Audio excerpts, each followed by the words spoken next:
Are you interested in a technical degree that can quickly help you land your dream career? Or maybe you've always dreamed of going to a 4-year college, but you'd like to start close to home. Either way, Pine Technical and Community College has you covered. PTCC offers more than 50 degrees in hot fields like healthcare information technology, advanced manufacturing, and business. PTCC is now accepting applications. Financial aid may be available online at pine.edu. Starting out or starting over, find your future at Pine Technical and Community College. And welcome back, ladies and gentlemen, for the third and final game here in Piers of this 3-game day up in Piers. The first game, Ogilvie, Bertha Hewitt, Verndale. Ogilvie got the victory. This last game, a little bit of a long one as Mille Lacs fell to Pine River Bacchus 17-4. But we are finally at the third and final game of the day today here in Piers, and it is the semifinal of Section 5 Single A between the Hinckley-Finlayson Jaguars and the Sebeka Trojans.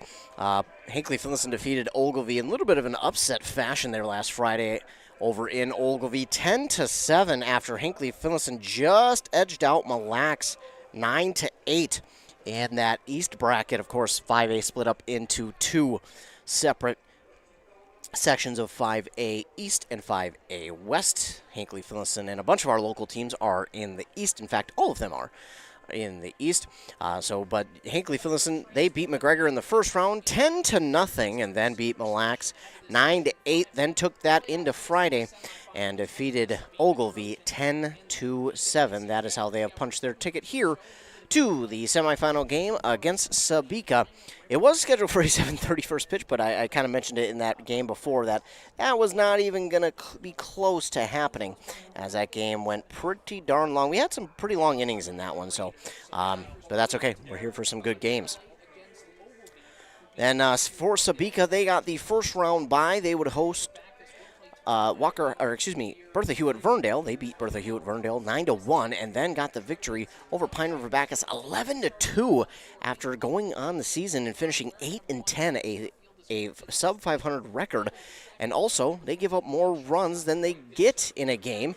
They get just under 9, score just under 9 a game, and give up just over 7 a game. So very interesting, but they have won 6 in a row now. They are 6-0 in the section, so going to be a very tough team to beat here if you are Hinckley-Finlayson. The Jaguars, though, coming in with a ton of momentum themselves. They just beat the number 1 seed Ogilvie to get to this point, and if they win, they'll be in the championship game on Thursday back here at Healy Field in Piers at 4:30. The other bracket, the elimination part of this bracket, is set for tomorrow. Ogilvie will take on Pine River Bacchus at 4:30. The winner of that game will face the loser of this game, Hinckley-Finlayson and Sebeka. Of course, we're hoping it is Sebeka. That way we can have Hinckley-Finlayson in the championship game on Thursday at 4:30. But again, we've got a whole 7 innings to get through before we find out who will be in that championship game between the Hinckley-Finlayson Jaguars and the Sebeka Trojans. Taking a look at the last 2 games, it was a tough 6th inning for the Mille Lacs Raiders. They watched 10 runs come across the plate in that 6th inning, which put them down 17-3.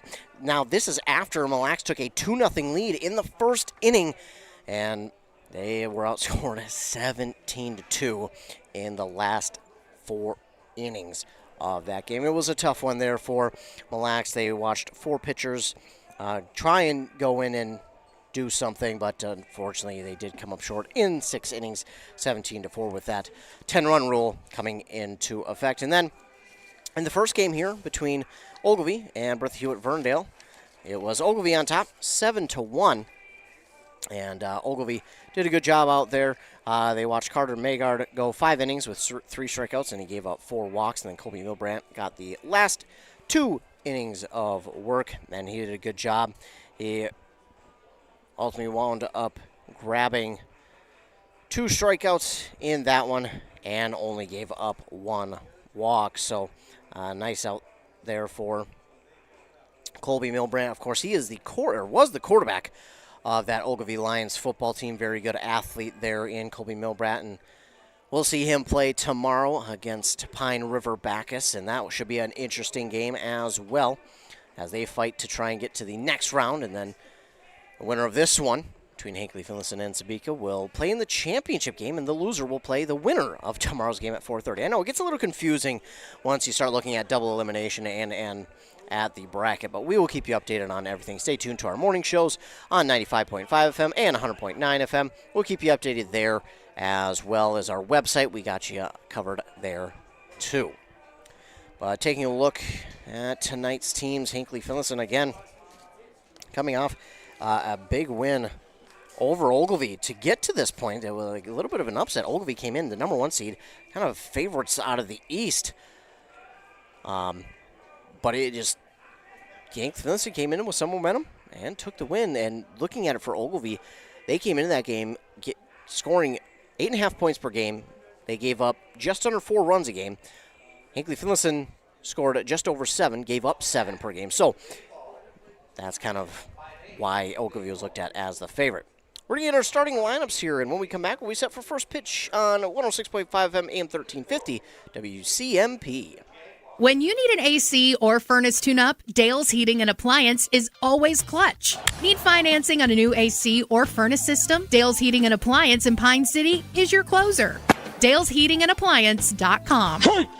Avoid costly repairs on your AC or heating system by getting a tune-up from Dale's Heating and Appliance. Dale's is your hometown cooling and heating expert, servicing Pine City and surrounding areas. Visit Dale'sHeatingandAppliance.com today. Dale'sHeatingandAppliance.com. Since 1967, Schmidt Construction, general contractor in Hinckley, has been where to go for all your building projects. Let Gerald Schmidt help you with designing, remodeling, or any new construction.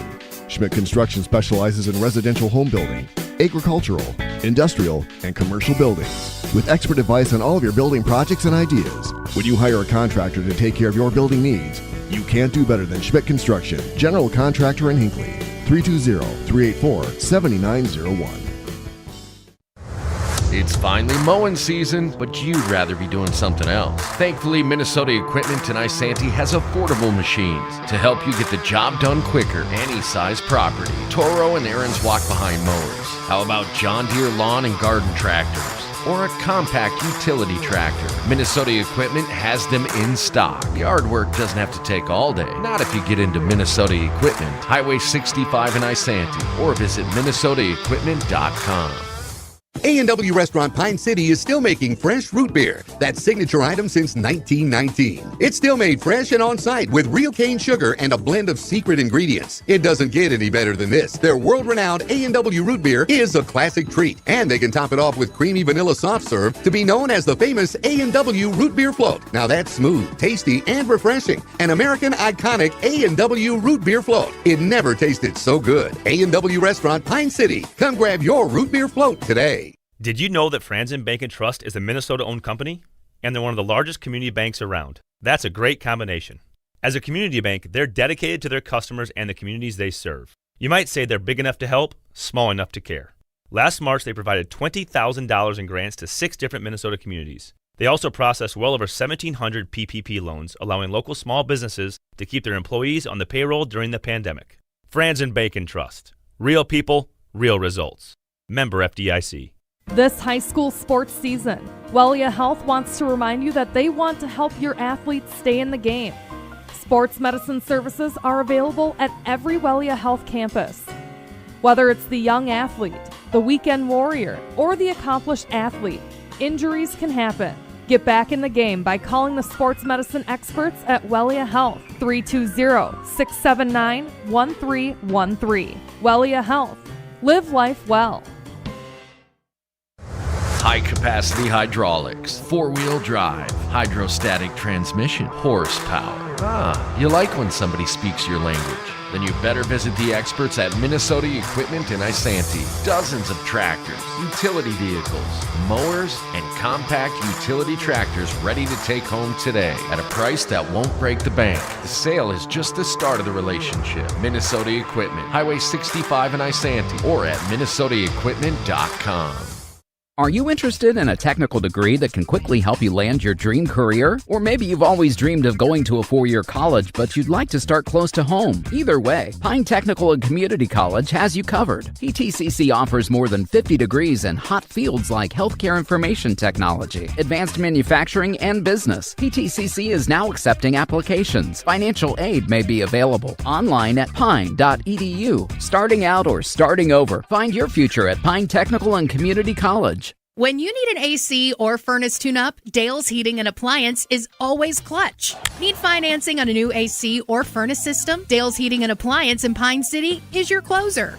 Dale'sHeatingandAppliance.com. Avoid costly repairs on your AC or heating system by getting a tune-up from Dale's Heating and Appliance. Dale's is your hometown cooling and heating expert, servicing Pine City and surrounding areas. Visit Dale'sHeatingandAppliance.com today. Dale'sHeatingandAppliance.com. Back here on 106.5 FM, AM 1350, WCMP.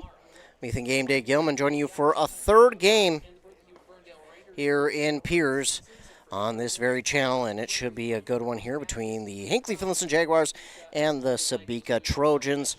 Getting your starting lineups here for tonight's game in this Section 5 Single A semifinal matchup. And taking a look at the starting lineup on defense, the home team for this game are the Hinckley-Finlayson Jaguars. And starting on the mound is going to be Lane Von Ruden for the Jaguars. He will be on the mound. And then catching for him is going to be Mac Storley. Then on first is going to be Jordan Masterson. Over on second is going to be Chase Clare. At third is Levi Degerstrom.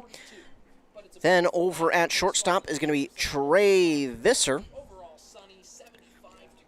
And then in left field is going to be number 23, Brody Froling.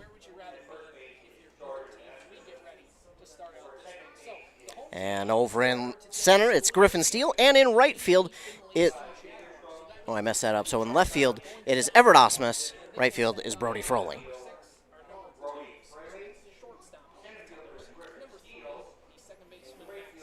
So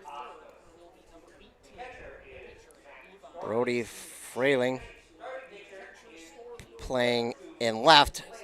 It's Everett Osmus. Sorry, I got to sound it out.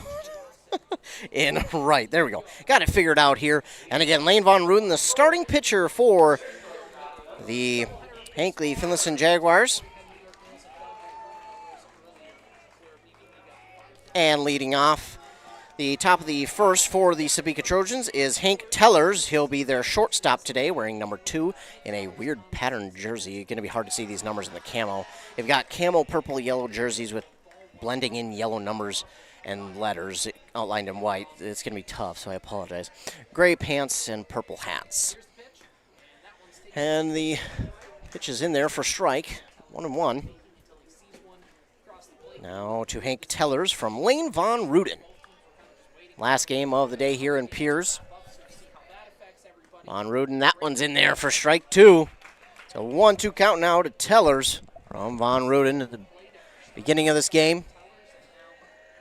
Von Ruden had a pretty good game against Mille Lacs and did his job, and they switched there late in that one and finished it off. This one is swung on and towards foul territory, and it's going to get down for a foul ball.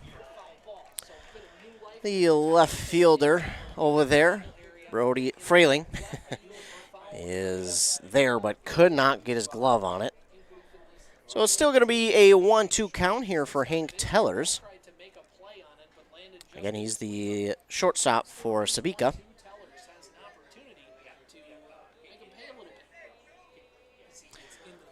Von Ruden gets set.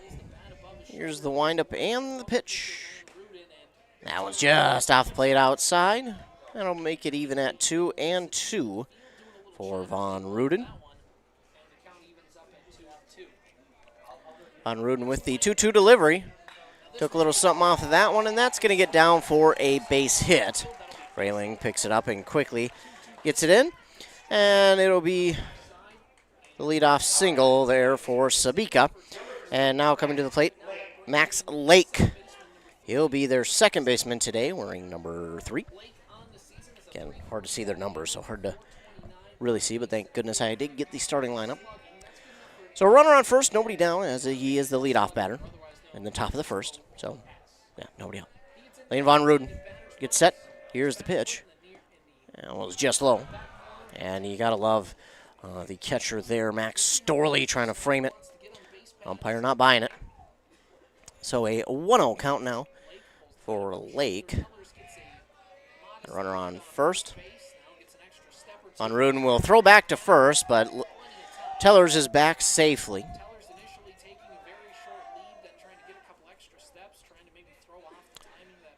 So 1-0 count still for Max Lake of Sebeka.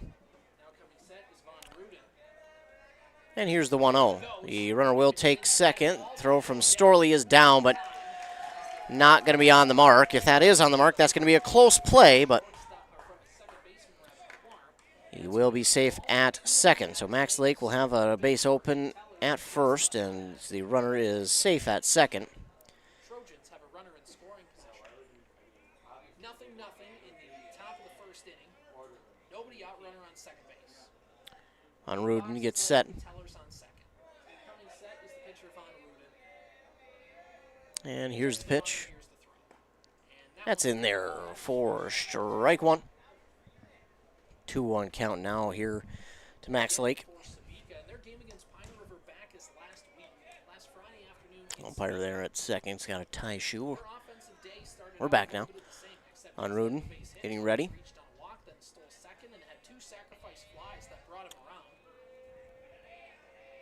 On Ruden gets ready. Here's the 2-1 delivery. That one's outside, and nice job by Storley to keep that one close, and they'll keep the runner Tellers at second. So a 3-1 now to Max Lake.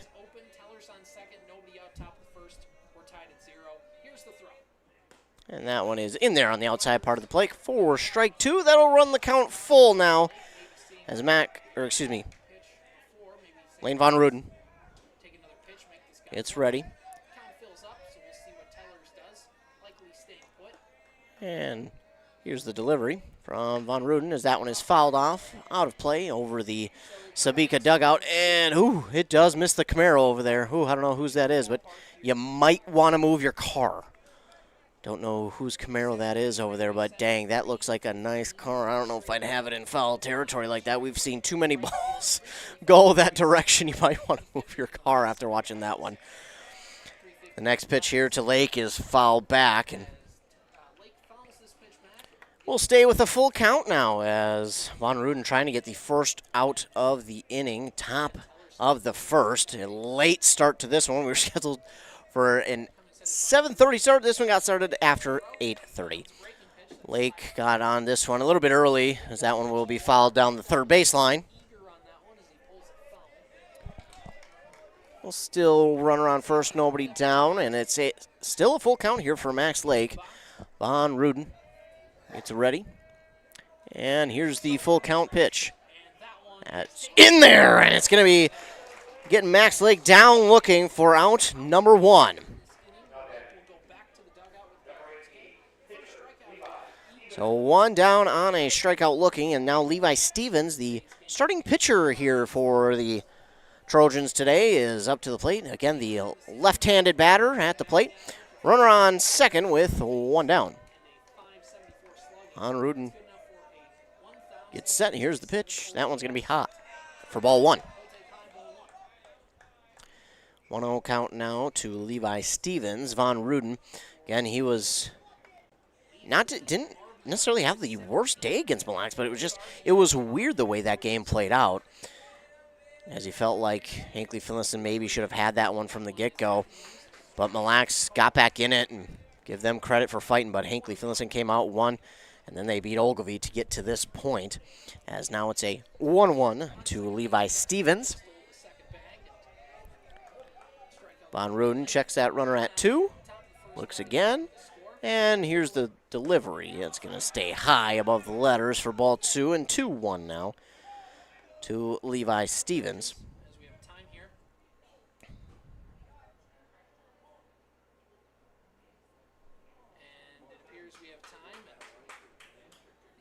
I'm not sure if he just gave a warning to Sebeka or the pitchers. I'm not sure. That one's in there for strike number 2 to Levi Steele. Yeah, I'm not sure what that was, but the umpire in the grass, I couldn't tell if he was talking to Von Ruden, the bench. I'm guessing it was Von Ruden for something, as he will get Stevens swinging on that one for out number 2. So 2 down now for Hinckley-Finlayson in the top of the first. That runner on second, and it's Braden Brinkman to the plate now for the Trojans of Sebeka. It's the right fielder, Braden Brinkman, wearing number 25 for Sebeka.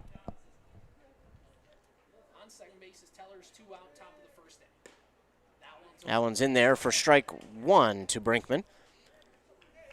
Asked Coach Jeff Lake before this game, hey, what do you know about Hinckley-Finlayson? He said, not much. And that's probably the feeling mutual for 0-1 on the pitch to Brinkman. That's just going to stay high for ball 1.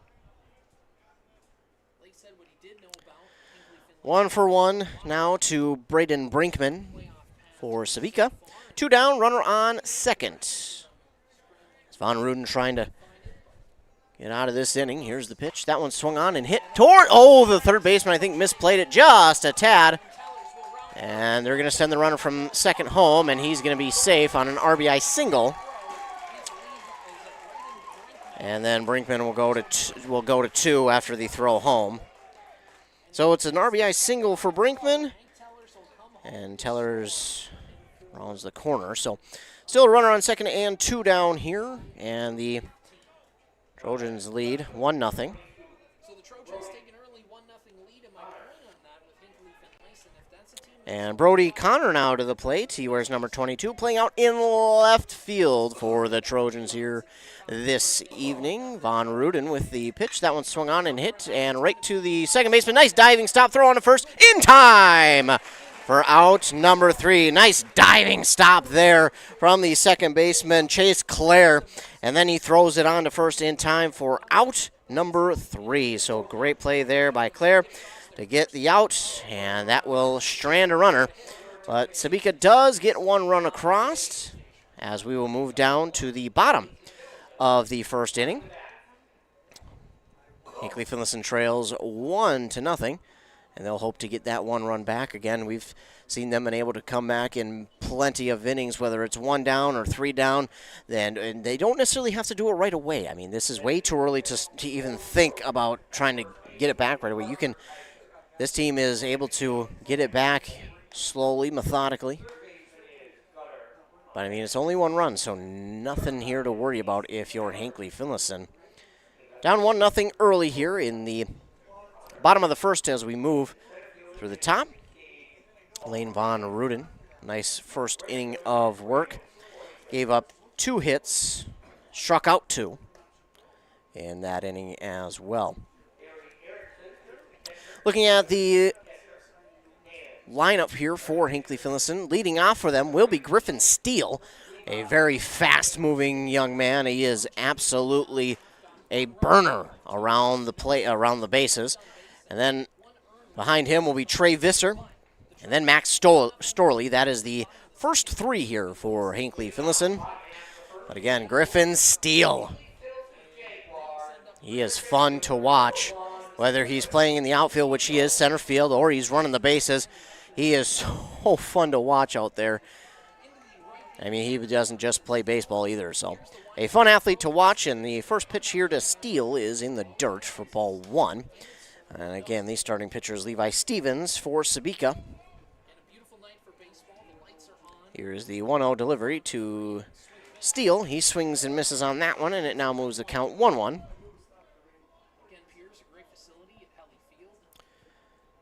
So a 1-1 count for Steele. Here's the windup and the pitch from Stevens. Swing and a miss by Steele on that one.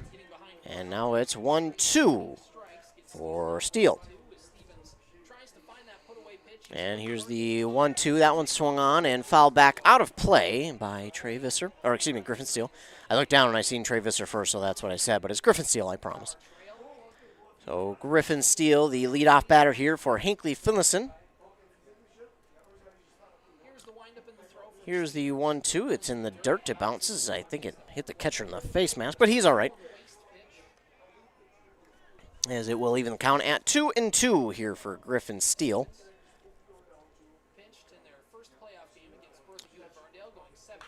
And Steele will pop this one up into foul territory. The catcher, he tripped on his way to get it. It's going to hit the roof of the booth that we're in. Luckily, there's a roof, so we don't have to worry about it, but it will go foul, and count will stay at 2-2, and Griffin Steele will get set to do it again as the leadoff batter. So Steele will get back into the batter's box. Stevens works back to the mound. He readies. Here's the windup and the pitch. Just outside. And that one will move the count full now for Griffin Steele. Tough one to lay off of, but a good job he did there. And here's the full count pitch. That one's high, and it's a leadoff walk for Griffin Steele. And now that brings to the plate another speedster in Trey Visser. He's playing shortstop today for the Hinckley-Finlayson Jaguars, as his team is now at the plate. He's got a runner on first, nobody down. First pitch to him is in the dirt for ball one. Good job by the Sebeka catcher to keep it in front of him. That is Henry Erickson catching for Sebeka. Again, nice job keeping that in front of him. It's a 1-0 count here for Trey Visser as Stevens gets set. And here's the pitch. That's high for ball two. Now a 2-0 count here for Trey Visser, the Jaguars shortstop.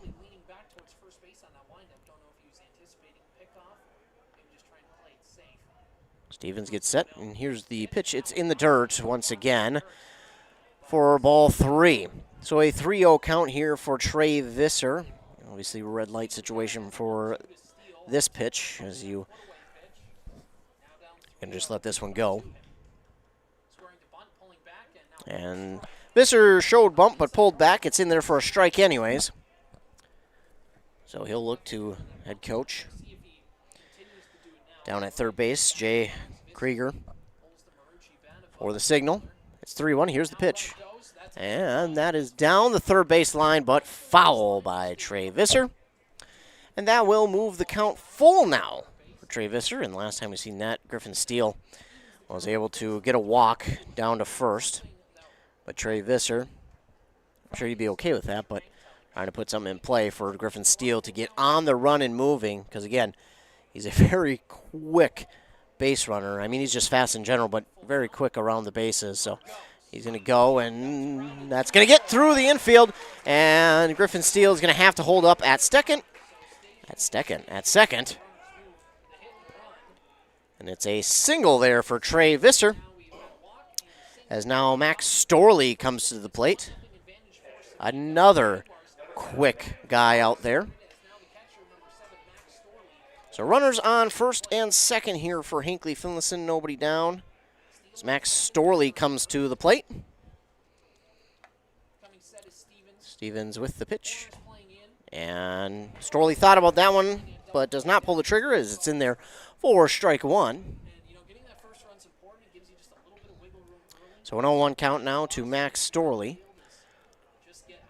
Stevens checks the runner at 2. Here's the pitch. Slow for ball one. So now a 1-1 count here to Max Storley. He's got runners on first and second. Nobody out. Bottom of the first. Sebeka leads 1-0. Stevens. That one's high for ball two. 2-1 count for Max Storley, the Jaguars catcher here this evening.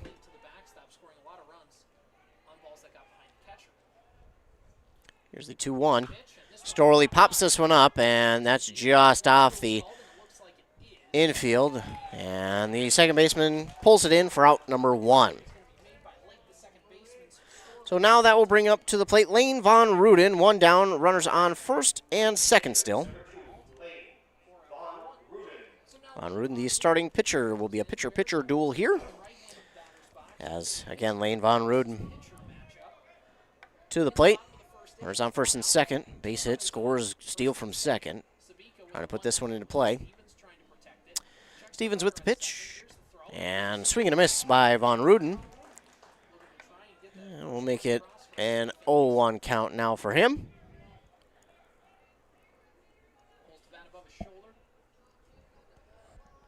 0-1 pitch from Steven as Von Ruden. And he'll foul that one off. So Von Ruden now sits with an 0-2 count. Runners on first and second, one down. Stevens, he'll check that runner at 2, and then turn and pitch. Oh, and swinging and missing, and it's an out because there's not an open base. So a strikeout for Von Ruden. And now that brings to plate Jordan Masterson. Masterson's got some power behind that bat of his. He plays first base for the Jaguars, and he's looking to put something into play to score that runner from second in steal and possibly even the runner from first. So 2 down, runners on first and second now for Hinckley-Finlayson as Jordan Masterson watches that one go by for strike 1. 0-1 count now to Masterson. Again, Stevens kind of keeps an eye on the runner at second and then turns and pitches. Masterson holds off on that one, smartly does, as it is in there for ball 1. Masterson will have a 1-1 count. Again, he's got some power behind that swing. He's going to just slow roll this one down the third base line, and the third baseman can't get to it, and Masterson is safe. So Masterson is safe on first. Nice hustle play there by Masterson as that one was a slow roller down the third base line. Looks like they're going to give him a single. Runners will advance to second and third, and now it's Levi Dagerstrom to the plate. A big opportunity here as a base hit scores for sure 2. So Dagerstrom trying to put this one into play. Dagerstrom, that one's going to be lifted too high. It's going to be a play for the center fielder. He's going to grab it for out number 3. So he gave one a ride, but just hung up in the air a little too much, and the center fielder was easily able to get under it and grab it for out number 3. So the Jaguars do load the bases, but they'll strand him after Dagerstrom flies out to the center fielder. And the Jaguars will not get a run across here in the bottom of the first, even though they do get close, but no cigar, as the saying goes. We will move to the top of the second inning here in Piers in the third and final game of the day, as the Section 5A semifinal game sees the Trojans leading the Jaguars as we head to the top of inning number 2 here on WCMP. Since 1967, Schmidt Construction, general contractor in Hinckley, has been where to go for all your building projects. Let Gerald Schmidt help you with designing, remodeling, or any new construction. Schmidt Construction specializes in residential home building, agricultural, industrial, and commercial buildings, with expert advice on all of your building projects and ideas. When you hire a contractor to take care of your building needs, you can't do better than Schmidt Construction, general contractor in Hinckley. 320-384-7901. 106.5 FM, AM 1350, WCMP. I'm Ethan Game Day Gillen, bringing you the action here from yet another game at Healy Field in Piers, Minnesota. It's Hinckley-Finlayson taking on Sebeka in the Section 5A semifinal game. The winner moves on to the championship game on Thursday. The loser moves down and plays tomorrow at 7 p.m. against the winner, of Ogilvie and Pine River Bacchus. This one's going to again hit the roof here on the booth. Or strike 1 from Henry Erickson. Erickson playing catcher today for the Trojans. An 0-1 count now. Von Ruden gets set. Here's the windup and the pitch. That one stays high for ball 1. A 1-1 count now.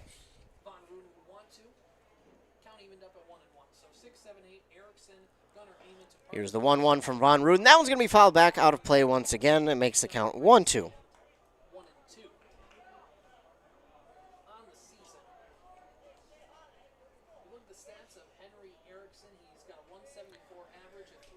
So Von Ruden with the 1-2 pitch. That one swung on and hit out to left center. That's going to get down for a base hit. And he's rounding first, but he'll stop at first as the left fielder will get it in. So a leadoff single in the bottom of the second for Henry Erickson. And now Gunnar Ament comes to the plate.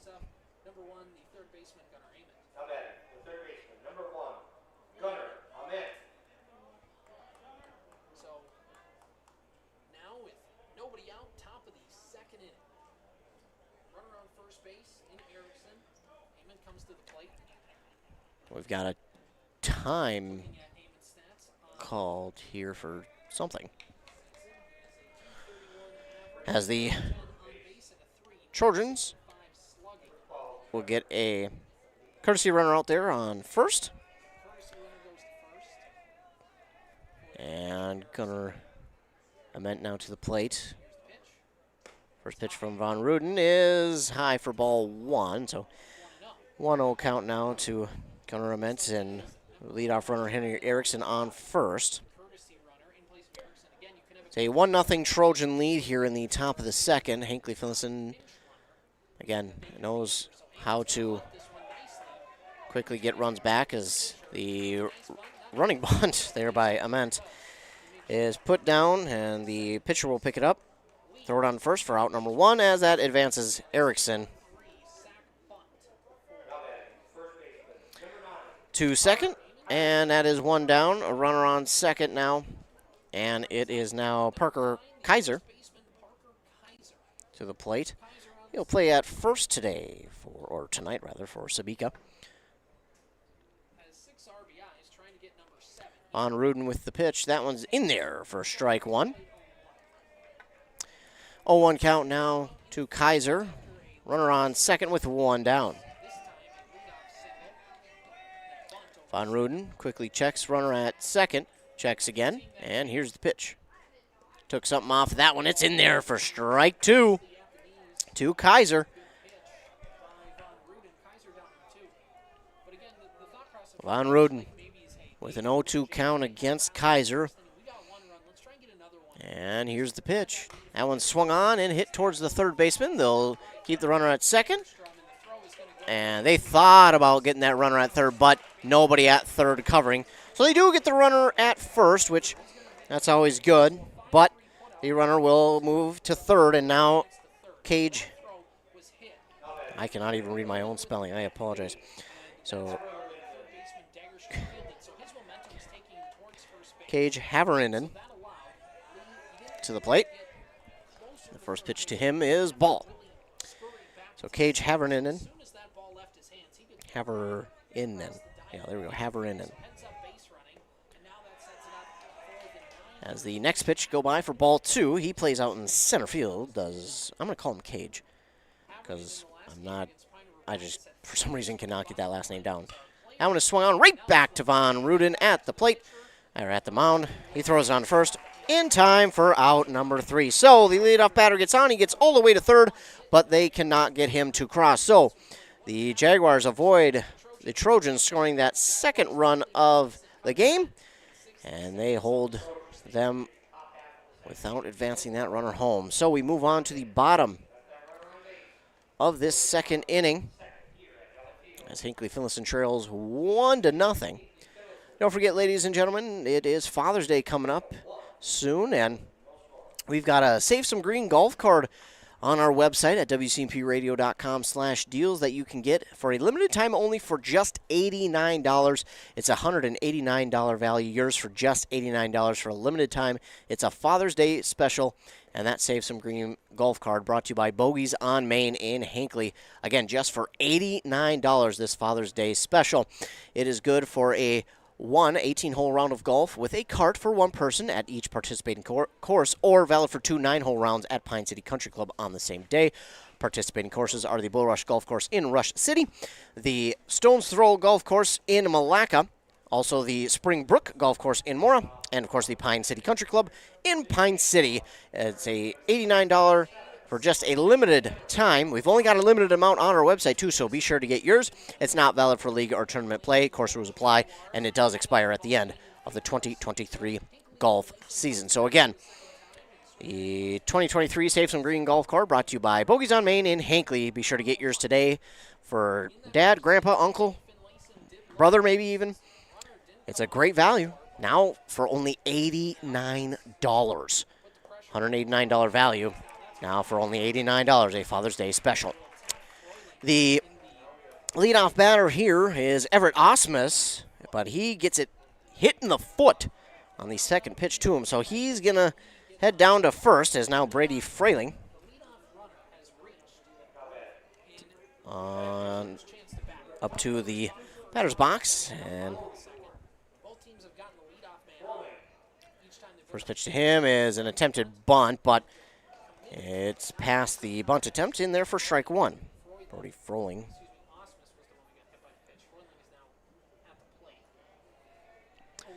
0-1 count for Brody, and Stevens with the pitch. And I think he got a piece of that one, fouls it back. So it's an 0-2 count here for Brody Frayling. And it's now 0-2 to him. So runner on first, nobody down, bottom of the second inning. Jags trail 1-0.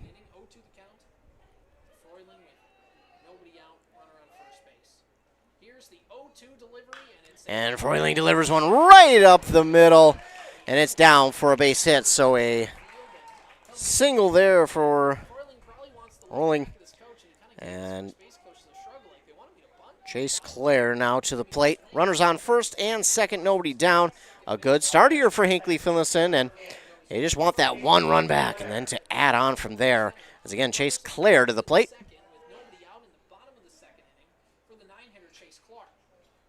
He's showing bunt. He puts it right back up to the pitcher. Throw on to first is in time, but that will be a sac bunt, and the runners will advance to second and third. So a sac bunt there from Chase Clare, as now that brings Griffin Steele to the plate. He was walked in that first inning. Eventually got to third, but could not get home. So Griffin Steele to the plate, one down. Runners on in scoring position. Stevens with the pitch. Steele watches that one go low for ball one. In the dirt, but it stays right in front, so no chance for the Jags to try and send a runner home. They trail by one. Steele gets ready as Stevens looks at the runner at second. And Steele, big swing and miss there on that one, as it's now a 1-1 count for Griffin Steele. Stevens gets ready again. Here's the pitch. Steele watches that one on the outside part of the plate. Kind of shrugs his head, says, all right. I see it now. So it's a 1-2 count now for Griffin Steele. One down, runners on in scoring position. And if you're the Jaguars, you cannot continue to exit innings with runners in scoring position. Got to score these runs. Steele will, a big bouncer there. And no one at second, as the runner at second went to third. The runner at third started to go home, but then he returned back to third. The runner at third went back to second. So the Jaguars avoid a big mistake. And there will be two down. Runner still at second and third for Trey Visser. That was a bit of an awkward situation there for the Jags, but they get out of it as now Trey Visser to the plate. He singled in the first and is looking to do the same as he watches that one go by for strike one. So two down here for the Jags, 2-1. It's an 0-1 count here for Trey Visser. And he'll look at this one. This one's going to be popped up and go out of play off the third baseline. I don't hear it hit any cars. In fact, I see it rolling, so all the cars are good. So Trey Visser stands in the batter's box with the 0-2 count. Here's Stevens. That one's up high for ball one.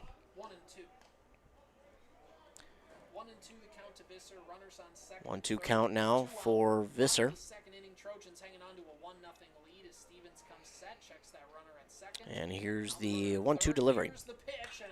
And Visser gets this one over the third baseman's head. That's going to score a run, and that's going to score maybe the runner from second. It's going to be a play at the plate. They got him. But they do score a run on the RBI single there from Trey Visser. So they do score the game-tying run, but Brody Froling is going to be thrown out at the plate for the third out.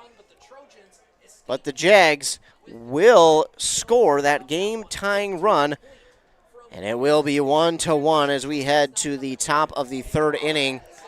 And of course, head coach for the Jaguars, Jay Krieger, he wants to have a word. He thought maybe his runner was safe. I thought it was close too, but not the case, as we are tied now going to the top of the third inning. Jaguars do get one on the RBI single there from Trey Visser, and it is tied at 1 apiece in the top of the third inning. We'll take a commercial break here. Word from our fine sponsors. You're listening to Playoff Baseball here on WCMP. It's finally mowing season, but you'd rather be doing something else. Thankfully, Minnesota Equipment in Isanti has affordable machines to help you get the job done quicker, any size property. Toro and Aaron's walk-behind mowers. How about John Deere lawn and garden tractors? Or a compact utility tractor? Minnesota Equipment has them in stock. Yard work doesn't have to take all day. Not if you get into Minnesota Equipment. Highway 65 in Isanti. Or visit minnesotaequipment.com. Back here on WCMP, the Jaguars have tied it at 1 apiece in this Section 5 single-A semifinal game as we're in the top of the third inning. It was Trey Visser who got that RBI single, but then the runner from second tried to get home, and he was thrown out. That was Brody Froling who got thrown out at the plate. So we are tied at 1, though. If you're Hinckley-Finlayson, you got to look at that and go back to the positives. And now we will head to the top of the order once again here for Sebeka. It's going to be Hank Tellers. So Hank Tellers, top of the order again for Sebeka. Von Ruden gets set. Here's the windup and the pitch. Low for ball 1. Von Ruden back to the mound. Here's the windup and the 1-0 delivery is going to be low again. Got to give credit to Max Storley. He's trying to frame that thing so well, but the umpire just not buying it. Here's the 2-0 delivery from Von Ruden. That one is going to cross the plate just on the bottom part of the strike zone for strike number 1. It's a 2-1 count to Hank Tellers. Von Ruden with the windup and the pitch. And that one's going to be a slow roller down the third base line. Throw on to first, not in time. Tellers, a pretty speedy shortstop as he is on first safely. I was surprised they even attempted to throw as he seemed like he was already there, but he is safe at first, so they will have their lead runner, their leadoff man on first. And now it's Max Lake. He struck out looking in his first at-bat. Von Ruden hoping to do kind of something similar.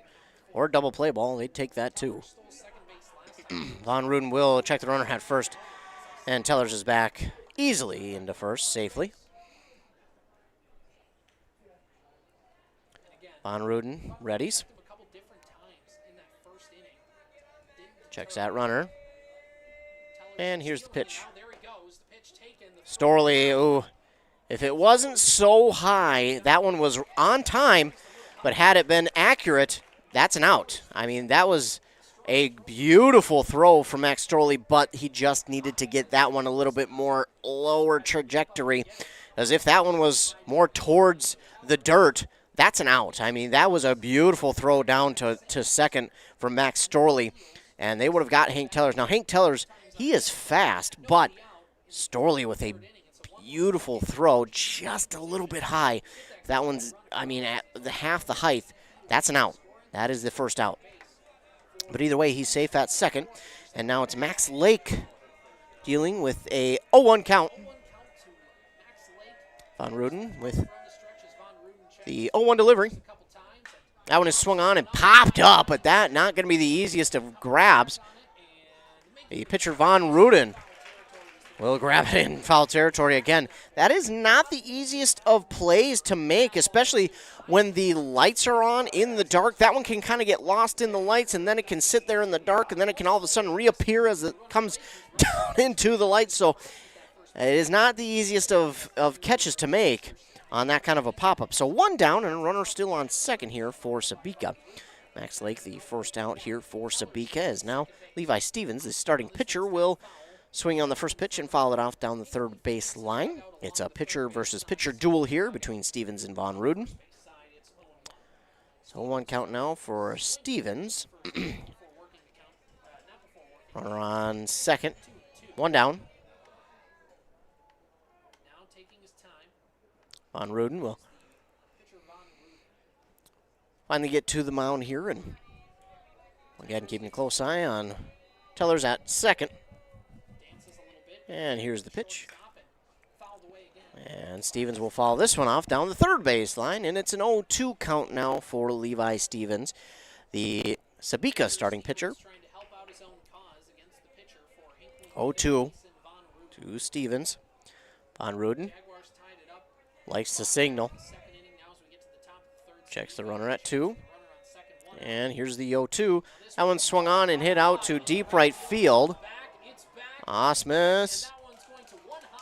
That one's going to bounce at the fence, and Stevens will be into second with an RBI double.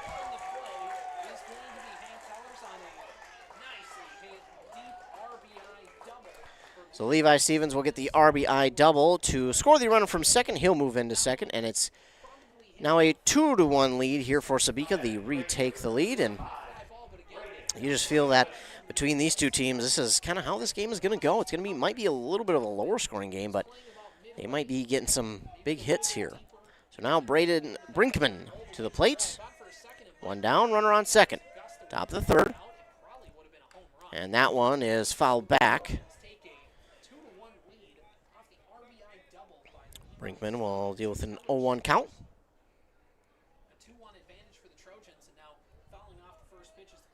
Von Ruden will take a look at second. Here's the 0-1. That one is swung on and fouled down the third baseline by Brinkman, and he'll now work with an 0-2 count. Von Ruden trying to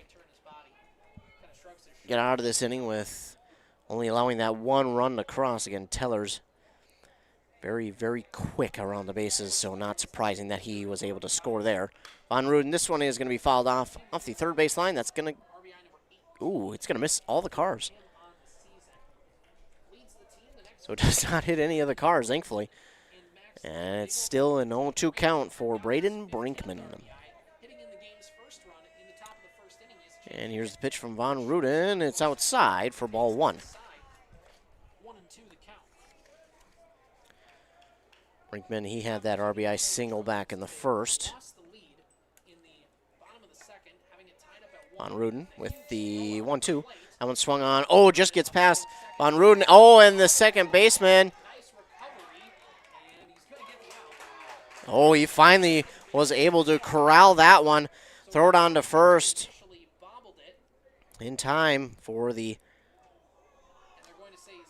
second out.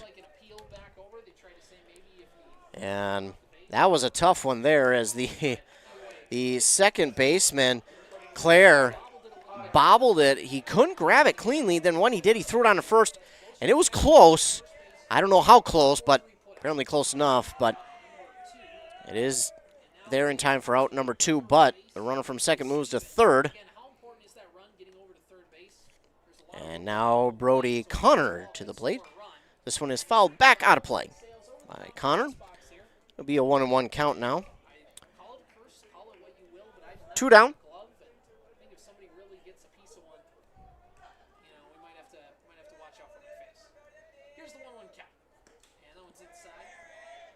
We're on third here for Sebeka. Top of the third. Trojans lead 2-1 as the next pitch in here to Connor is inside ball 1, or ball 2, excuse me.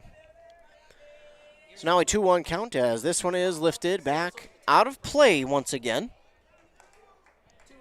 I don't think it hit a car. I didn't hear any crash, boom or bang. So now it's an even 2-2 count here for Brody Connor. This one is swung on and fouled back out of play. It's going to be, again, we'll get set to do it at 2-2 here for Brody Connor.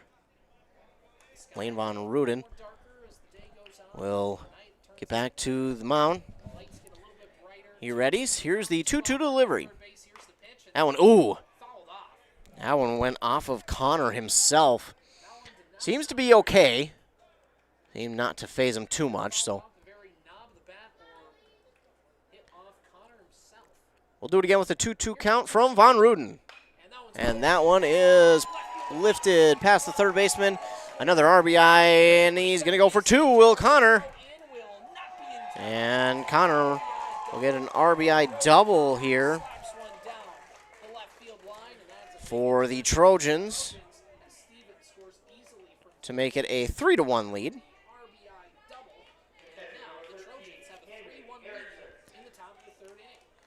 So 3-1 lead for Sebeka.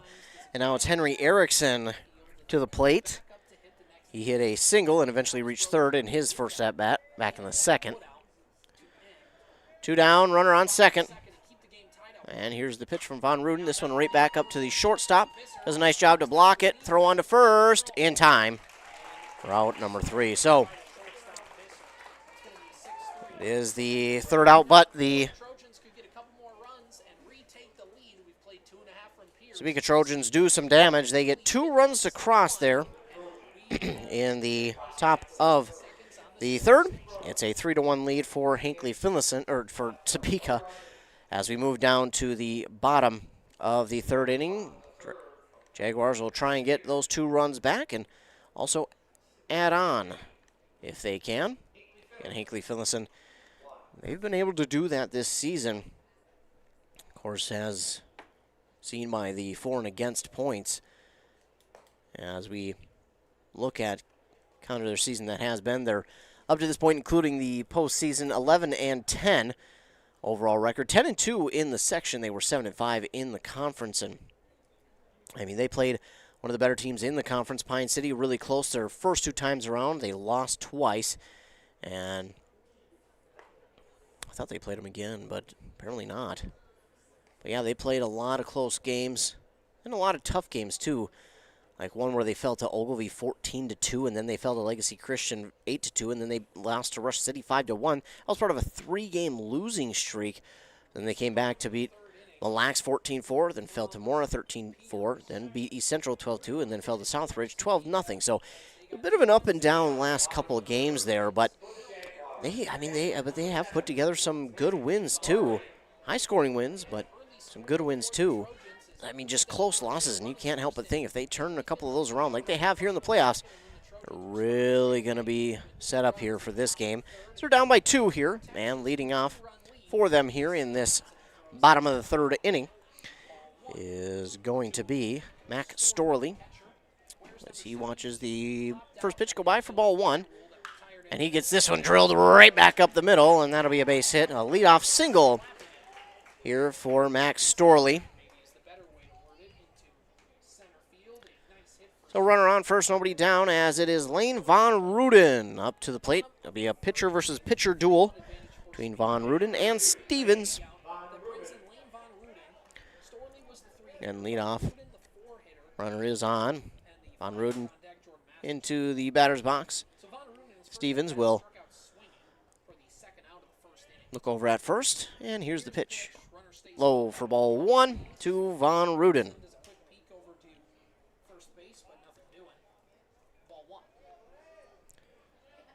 Stevens will glance at first, and here's the 1-0 delivery. That's high for ball 1, or ball 2, rather. It's 2-0 count now to Von Ruden. And here's the 2-0. Von Ruden gets this one. It's going to just get past the outstretched glove of the third baseman for another base hit for the Jaguars.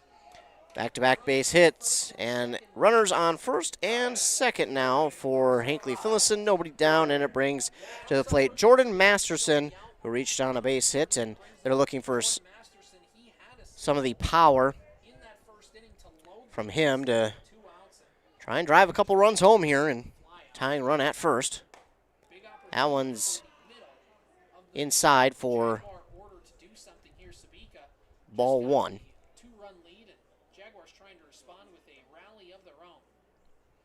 1-0 count for Masterson as he gets a piece of that one. That's out towards the cars, but it's going to get down. Not going to hit any cars. We're all good. So 1-1 count now for Jordan Masterson as he looks to put one in play and try and score at least one of the runs that are on base right now, if not both. Stevens with the 1-1 delivery. And this one's popped up, bunt foul. So it'll be a 1-2 count now for Jordan Masterson. And nobody out. 2 on. Masterson, I mean, bunt up. Interesting there, but now he'll probably be swinging here. 1-2. Stevens with the pitch.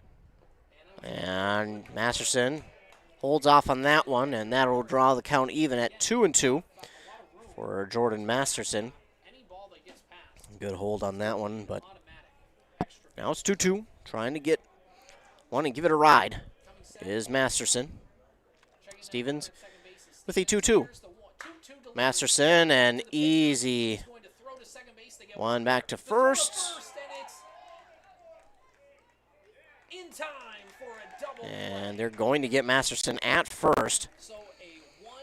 So they'll get the runner at second for out number 1, and then they'll get Masterson.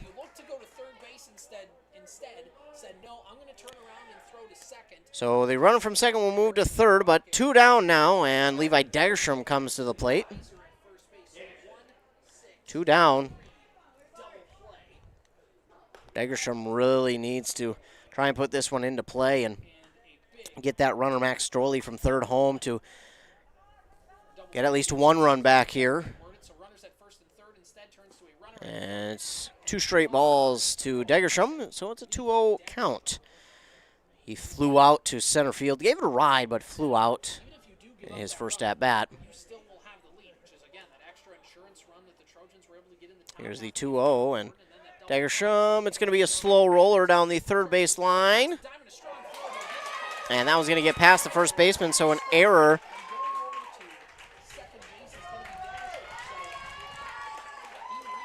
RBI.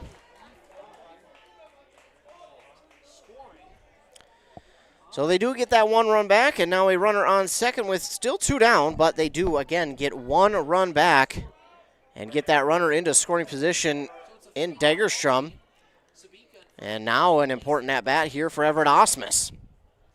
He was hit by a pitch in his first at-bat, and that's not going to be enough as Osmus, he is quick, but I don't think quick enough. No, he is not, and there'll be a ground out there to the first baseman for the third out.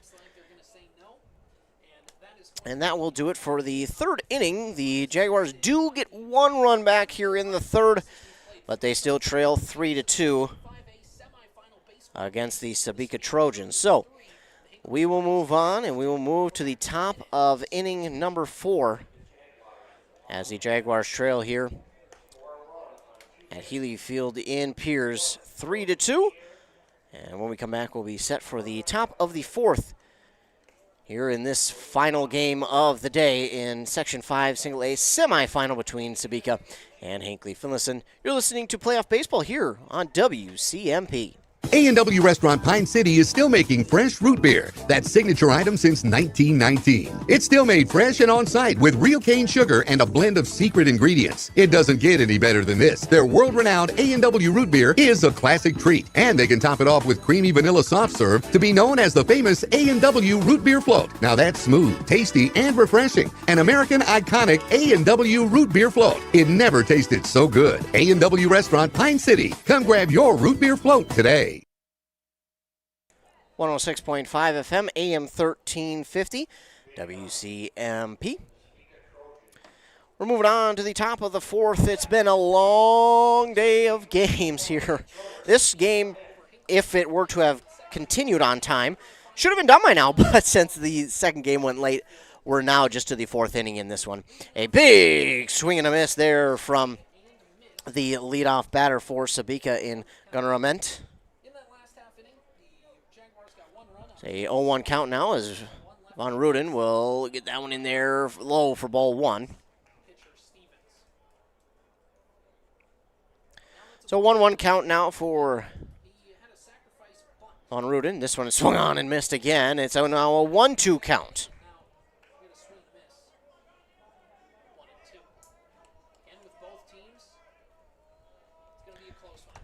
This one's going to be low for ball 2. It's an even 2-2 count now for Gunnar Ament. And Von Ruden gets set, quickly working. Here's the 2-2. That one just outside. We'll run the count full now. So a quick one there after Von Ruden gets set. Again, he'll work quickly. Here's the 3-2.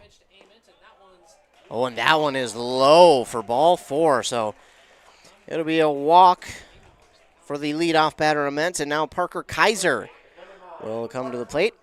He grounded out in his first at-bat, and that runner on first now.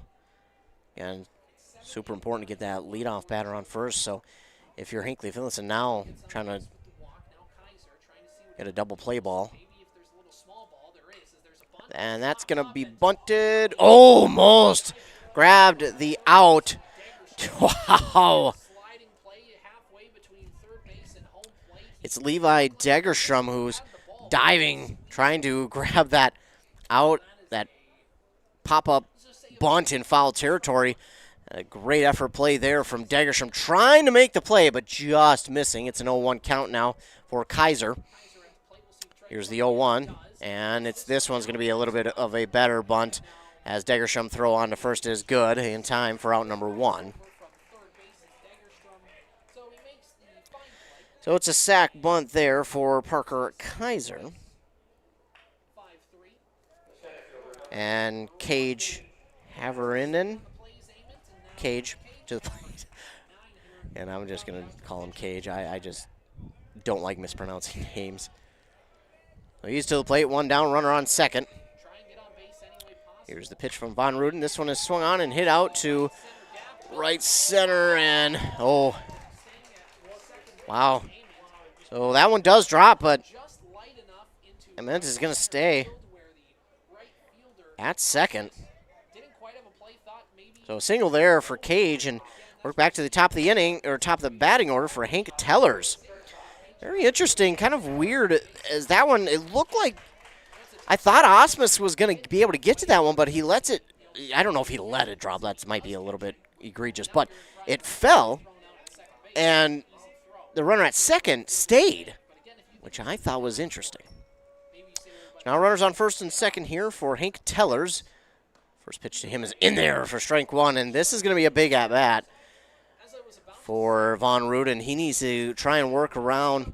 I don't necessarily want to say work around, but he needs to make sure to get these next couple of strikes and get ahead in the count, and then also get an out or two. Well, 2 would be the inning, but you all know what I mean. And that one is just under the glove of Jordan Masterson in foul territory. So no harm, no foul there. It's going to be an 0-2 count here for Hank Tellers. Lane Von Ruden ahead in the count. That's what he needs to do here with Tellers, who was 2 for 2, 2 singles in this game. And it would be a big out here to get Tellers. Maybe induce a ground ball. Von Ruden glances at the runner at second, glances again. Here's the 0-2. That one swung on and laced down left field, but foul. So we'll go 0-2 again here for Tellers.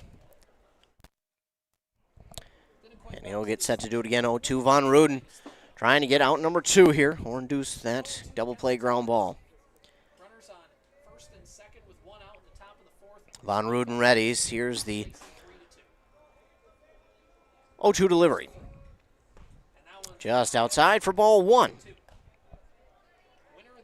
So a 1-2 count here for Hank Tellers. Von Ruden will ready again. He will continue to glance that runner at second. And here's the pitch. That one's fouled back out of play. Count will stay 1-2. And it looks like Max Storley will have a quick visit off the mound with his pitcher, Lane Von Ruden. We're just going to talk how to go about getting these next 2 outs to get out of this inning without allowing a run to come across. They're in danger of doing that again with a runner on second in scoring position and that runner over on first. Hank Tellers has got the skill to not only drive in a run, but also grab an extra bag with a base hit. Von Ruden with the 1-2 count. Here's the pitch. In there, and he'll get Tellers looking on that one for big out number 2. That's a big out there for Von Ruden, and now 2 down, runners on first and second, and Max Lake to the plate. He struck out and flew out so far today, and they would like to get another out from him here. Von Ruden gets set. Here's the pitch. That one's going to be high for ball 1. 2 down, runners on first and second. Jaguars trying to get out of here without allowing a run to cross. And they trail 3-2, but scored 1 in the second and third. And that's going to get through. So Max Lake is... Oh, the throw home was cut off, and almost better off letting that one roll to Storley, as they might have gotten him. Either way, the runner from second going to come home. And Max Lake with an RBI single. So that will make it a 4-2 lead now for Sebeka. So that's tough here for Hinckley-Finlayson. They really needed that one, but it was a good hit there by Max Lake. And now Levi Stevens to the plate. 1 for 2. Struck out in the first, and then an RBI double in the second. Rather in the third, not the second. Swing and a miss there from Levi Stevens. Big swing and a miss, and that'll make it that'll make it an 0-1 count. It's 4-2. Sebeka with the lead, but a 0-1 count now for Stevens. Von Ruden with the 0-1. That one's low. I love Storley's willingness to try and frame these, to try to get these calls. He's gotten a couple here this evening, but that one was pretty obviously low. That one was swung on and fouled back out of play. And no crash of glass, no gasp of anybody out there, so hopefully it missed all the cars back there. Going to be a 1-2 count now for Levi Stevens. And Von Ruden trying to get his team out of this inning once again. Only allowing 1. Gets that one in there on the off speed and gets Stevens looking for out number 3. So they do get the final out, but the Trojans do get 1 added on to make it 4-2 in favor of Sebeka. And the Jaguars will have some work to do here as we move on to the bottom of the 4th inning. Dragons again trail 4-2 in this Section 5 single-A semifinal game. Winner moves on to Thursday in the championship back here in Piers. Loser will wait the winner of Ogilvie and Pine River Bacchus tomorrow here at 7. Ogilvie and Pine River Bacchus will play at 4:30. Then the winner of that game will play against either Hinckley-Finlayson or Sebeka at 7 p.m. Again, the winner will be in the championship game on Thursday back here in Piers at Healy Field. Jaguars right now trail 4-2. So we move on to the bottom of the 4th inning. It will be Brody Froling to lead off the bottom of the 4th. Jaguars have a little bit of work to do here, but again, scored runs in back-to-back innings, which good news, but would really like to see them get more of those runners in scoring position home. They've stranded a few last couple innings. And again, they even had the bases loaded at one point, but just unable to try and get those runs home. So Froling to the plate. Stevens still on the mound for Sebeka. Here's the pitch. Froling swings and misses on that one for strike 1. A 1 count here to Froling. That one's low. Oh, oh my goodness, they're gonna say that's a strike.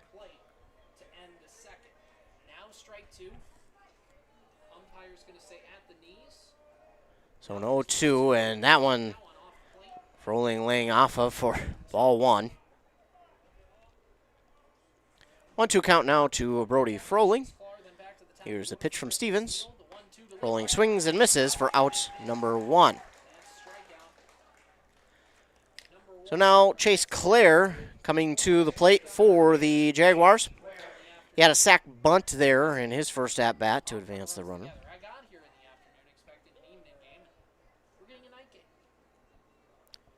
First pitch to him is in the dirt for ball one. So one down here for the Jags as they trail 4-2. And I think if you're the Jaguars, one thing you can't let the Trojans do is this one is swung on and fouled off by Clare. Now a 1-1 count. If you're the Jaguars, one thing you can't let the Trojans do here is get this lead and continue to build on the lead, because they have really blown out the West here in the first couple of games, and it seems like that's how they kind of get things going here, as Clare late swing on that one, misses, and it's a 1-2 now for Chase Clare. One down already, and Clare trying to get on for that top of the order. Taking something off of that one did Stevens, but it's just high for ball number two. 2-2 even is the count for Chase Clare. Stevens with the 2-2 delivery to Clare. Clare gets a piece of this one. Like the spot for it, but throw on to first is in time for out number two. Little bit of a slow roller there, but second baseman gets on it, throws it on to first in time for out number two. And that's unfortunate, because if you're the Jaguars, if you get those two on, or even one of them on, you get it back turned over to the top of the order for Steele, Visser, and Storley to try and get those runners home, but now nobody on for Steele or any part of this top of the order. So that's unfortunately there for Hinckley-Finlayson. That would have been nice for them to get one of those runners on for the top of the order. Stevens working quick, because that one's going to bounce well in front of the plate, and it'll be a 2-0 count here for Griffin Steele. Steele reached in his first at-bat on a walk, and since has not. Will look, and he will deliver a hit into the outfield and it's going to get past the outfielder, and he's going to take two. And Steele will have to turn on the brakes and turn back to second, so a single and then an error will lead to him getting into second. So a 2-out single, which an error puts him on to two. And now Visser with a good opportunity here. Try and drive in a run from second. Runner on in scoring position, and Jaguars need to get at least one of these runs back. That one's high to Visser for ball one. And again, if you're the Jaguars, you really, that right there, that is why you need one of those first two runners on, because that would have already scored one, and now you've got a runner in scoring position to try and get that tying run home if you're Trey Visser. But Hinckley-Finlayson unable to get one of those two runners on, and that is really going to hurt. I mean, now it looks like it might hurt him here, as that's going to be a 3-0 count here to Trey Visser. So Griffin Steele would have been the RBI to get one run back, and now Visser has the opportunity to get another RBI, but it's a 4-pitch walk to Trey Visser, which will put runners on at first and second. So now that just because there's two down doesn't mean that they can't get two RBIs, and it doesn't mean that with one swing here Max Storley can't empty the bases. But it is going to be tough with 2 outs. This game, we really haven't seen a lot of 2-out heroics here at the plate, so it'll be interesting to see what Max Storley can do with 2 outs now. He's 1 for 2. Runners on first and second. Storley, that one's going to be low to him for ball one. A 1-0 count now for Storley, and it's runners on first and second, 2 down in the bottom of the fourth. 4-2, Jaguars trail. Stevens gets set. There's the 1-0 pitch. High for ball two. So 2-0 count here for Max Storley. Again, runners on first and second. Storley would love to put this one, give it a deep ride, and score the 2 runners. That one's in there for strike one. 2-1 count now for Max Storley, the Jaguar catcher, and Stevens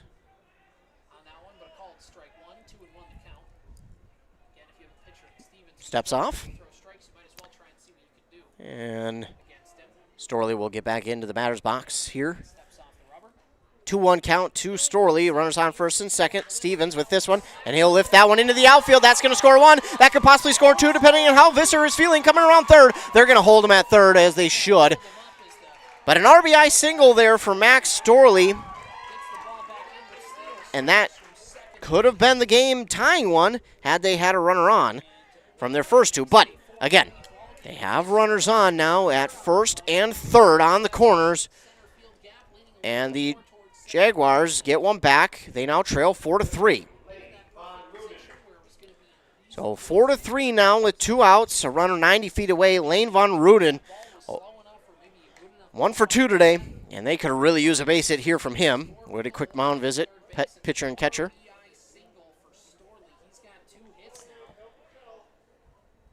We'll try to conversate on how to get out of this inning, but the Jaguars need one more to try and tie, and they would like to continue these 2-out runs here. And stepping off is Stevens, but everyone's back. On Ruden again here at the plate. Base hit, drives in another run to tie this game at 4. That one is outside, just off the plate for ball 1. Bottom of the 4th. Jaguars, runners on the corners, 2 down.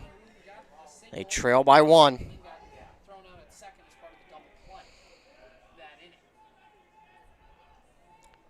Here's the 1-0 from Stevens. That one's going to be lifted out to right field. Doesn't mean it's easy play for the right fielder, but should be the easier one, and it is. So he will grab it for the 3rd out. So the Jaguars leave 2 on, but they do get 1 across. But you just can't help but think, man, they really need to get these runners in scoring position home because, I mean, he had a prime opportunity to tie the game there, and you're still down by 1. And, again, like I said before, this feels like a place where you really can't let Sebeka keep holding on to the lead because they just continue to add and add and add and add on to the lead each and every inning. Now, it might not be a lot, but they continue to add on to the lead, and if they do that sooner than later, Hinckley-Finlayson may run out of opportunities as we're already to the top of the 5th inning here in Piers at Healy Field. We'll go to a commercial break. We'll come back with the top of the 5th inning here on WCMP. Did you know that Franzen Bank and Trust is a Minnesota-owned company? And they're one of the largest community banks around. That's a great combination. As a community bank, they're dedicated to their customers and the communities they serve. You might say they're big enough to help, small enough to care. Last March, they provided $20,000 in grants to 6 different Minnesota communities. They also processed well over 1,700 PPP loans, allowing local small businesses to keep their employees on the payroll during the pandemic. Franzen Bank and Trust. Real people, real results. Member FDIC. Back here on WCMP, just about set to start the top of the 5th. Don't forget, we got a Save Some Green golf card on our website. Go over to WCMPradio.com. You can check that out. It's a $189 value. Yours now for just $89. We're taking $100 off for a Father's Day special. This Save Some Green golf card brought to you by Bogies on Main. It's valid for 1 whole round of golf with a cart for 1 person at each participating course.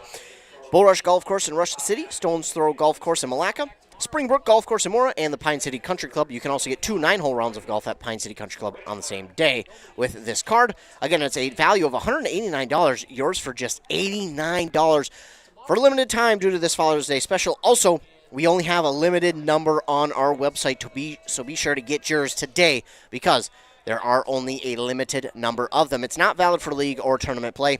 Advanced tee times may be required, and of course, rules do apply, and it expires at the end of the 2023 golf season. So again, a great gift for dad or cousin or son or nephew or uncle or grandpa, whatever it is, whoever likes golfing or whoever maybe just wants to go try golf or, you know, for a cheaper price, or maybe someone is an avid golfer or it's their first time, whatever it is, it's a great gift for anyone here. Not even just this Father's Day, but just this summer. And maybe it's not the guy, maybe it's your mom, maybe it's your aunt, you know, your niece, your daughter.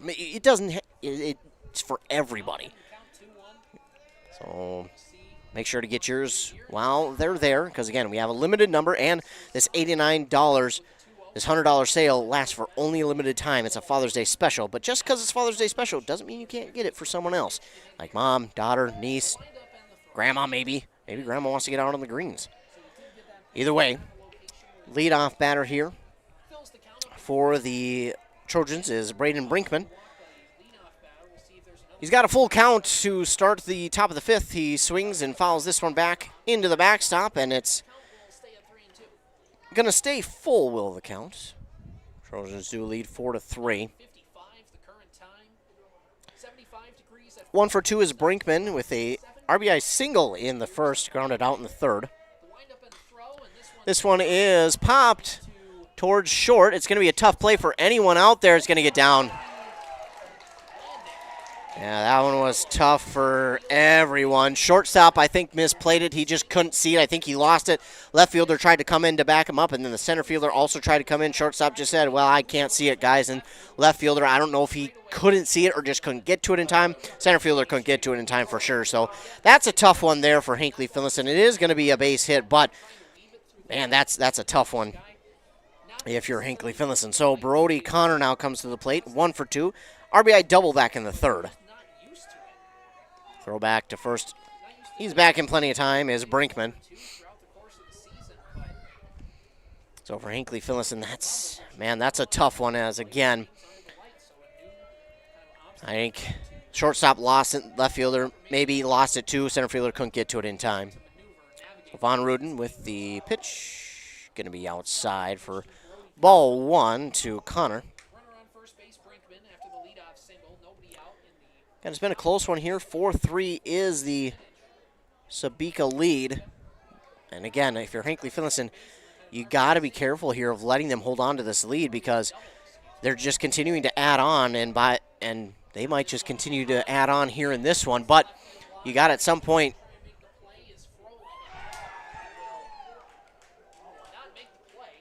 That one's going to stay fair apparently on that left field line, as left fielder can't get to it in time, and that's down for a base hit for Connor.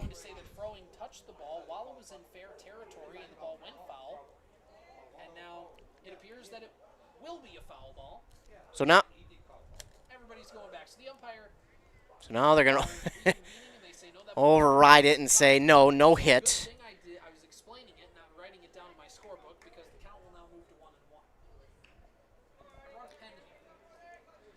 So it will be 1-1 count now for Brody Connor after they decide to call it a foul ball. Von Ruden gets set. And here's the pitch. That one is fouled off. So it'll be 1-2 count now here for Brody Connor.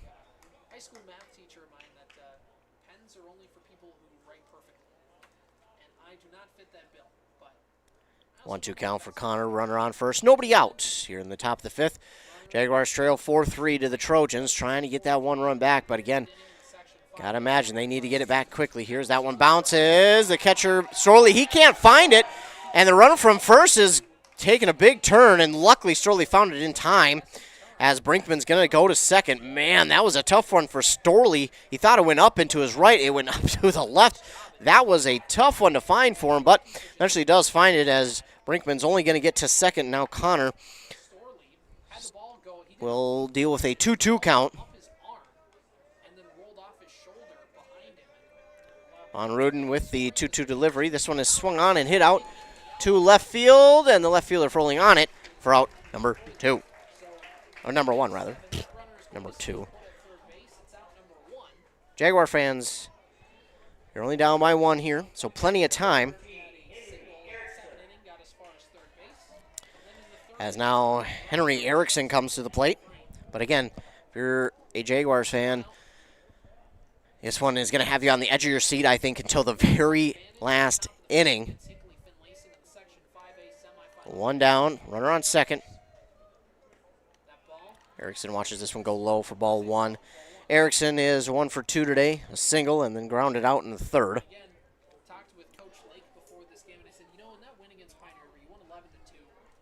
Runner on second, 1 down for Erickson. Von Ruden with the pitch. That one's low for ball 2. There's 2-1 to count. And even though it doesn't show up necessarily in RBIs, if you look at what the bottom of the order did, especially in that last inning, they set the table as Amon got on base. Von Ruden will ready with a 2-0 count now for Henry Erickson. Trying to get out of this without allowing a run. Von Ruden with the pitch. That's in there for strike 1. So Von Ruden comes back there with a strike and trying to grab another out here and one more. Or I meant.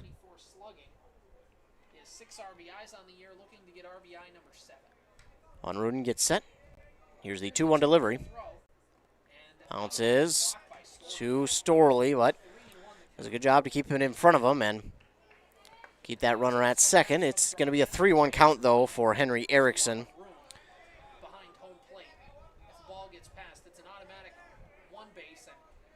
Von Ruden with the 3-1.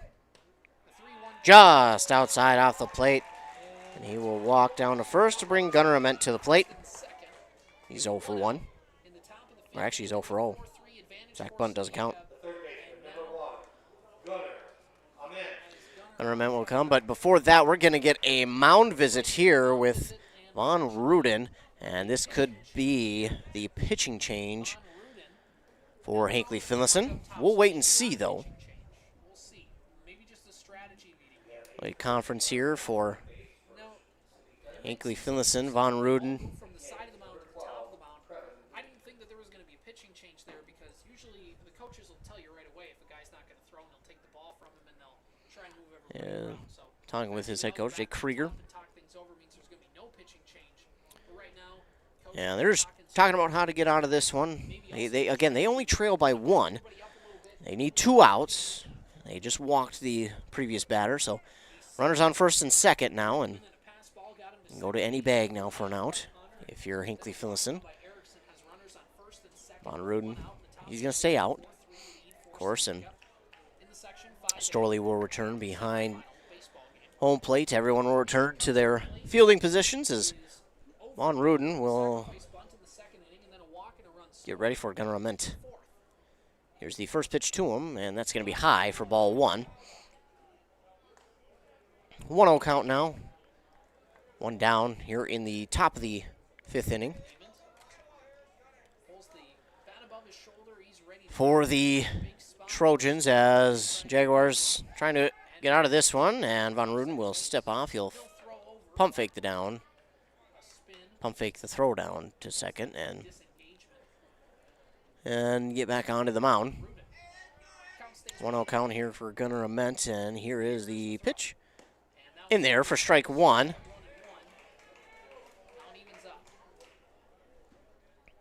So Von Ruden gets back with the strike there. It's 1-1 now.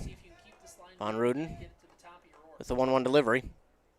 That one's low in the dirt, and nice job again by Storley. Hold that one in front of him.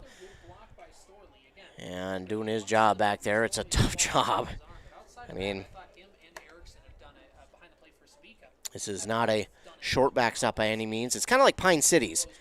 If for any Jaguar fans, you've probably seen that one plenty, but it's kind of like that one where it's a deep one. It's been in there, and now it's an even 2-2 count to Gunnar Ament. And here's the 2-2. Swing and a miss. And the strikeout there will be out number 2. Now, again, not a lot of 2-out magic from either team, but we've seen a little bit.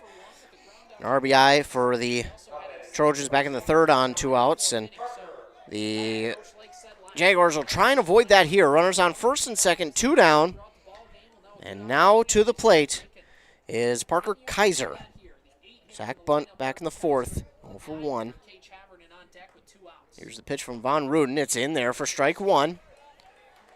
And this is what the Jaguars would need, another out here to avoid letting the Trojans scoring another one to go up by 2, because it seems like the Jaguars are going 1-1-1 here. And if that were to be the case, they would need to hold the Trojans off the board throughout the next couple innings and continue to score one. And again, Jaguars are going to have to do a little bit better job of getting those runners scored when in scoring position. because they've stranded a couple. And, I mean, right now, if they have only, you go back and look 1 through 4, you go back and think, if they even strand half of those, they're leading this game by at least 1, maybe 2. A 2-1 count now. And that was going to be low outside for ball 3 to Parker Kaiser. So Von Ruden trying to get out of this top of the 5th. And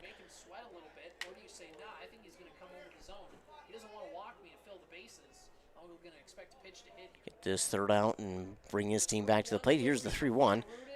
In there for strike 2.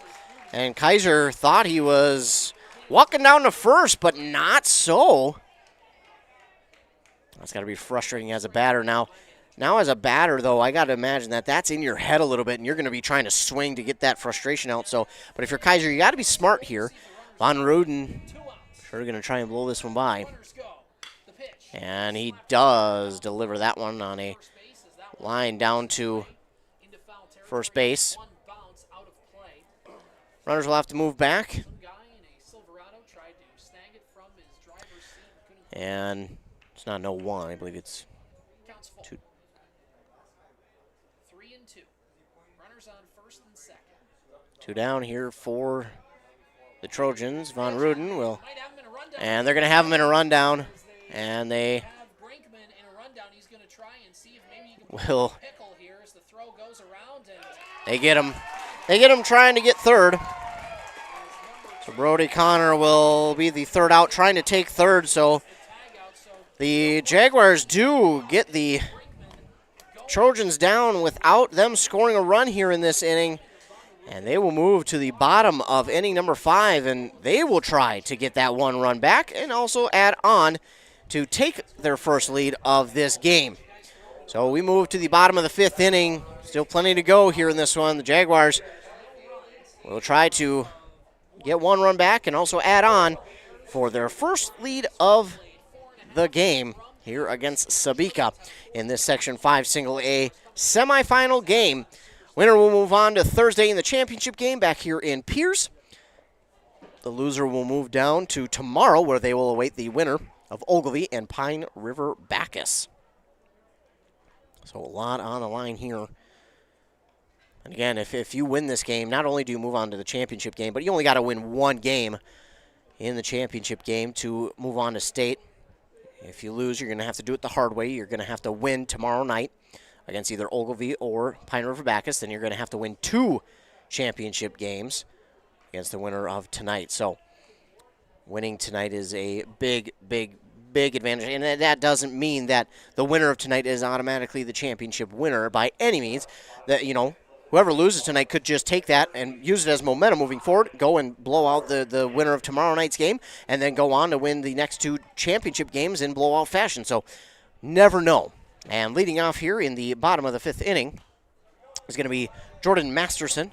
He'll lead off at the bottom of the 5th for Hinckley-Finlayson. He swings that one foul out of play for strike 1.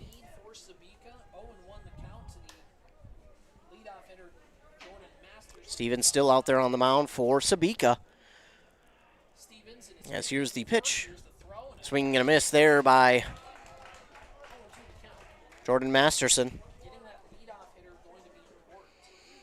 If you're Hinckley-Finlayson, you got Levi Degerstrom up next. He's a pretty good hitter, so Masterson, you would like to see him get on. It's a swinging. Oh, he didn't realize it.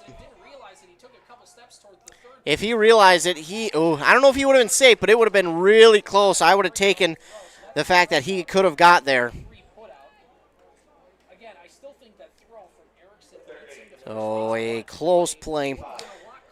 But, man, I don't know. That would have been, I think Masterson gets a chance to beat that one out, but instead it's out number 1 for Degerstrom as he watches the first pitch go by for ball 1. Jaguars trail 4-3 here in the bottom of the 5th. Degerstrom swings, hit this one back into the netting here in Pierce. And nice they got the netting. It's a nice big open area there for people to sit right behind home plate on bleachers under some cover as well. Degerstrom watches this one get in there for strike 2. And again, getting someone on here for Hinckley-Finlayson, just huge. Everett Osmus, Brody Furling the next two up if Dagerstrom can put himself on. 1-2 count now. Stevens takes a little bit more time and going to get time.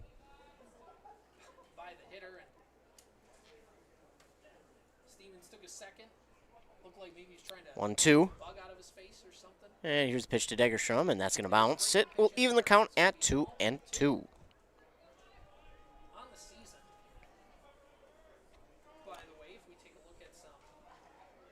here's the 2-2 pitch from Stevens to Dagerstrom.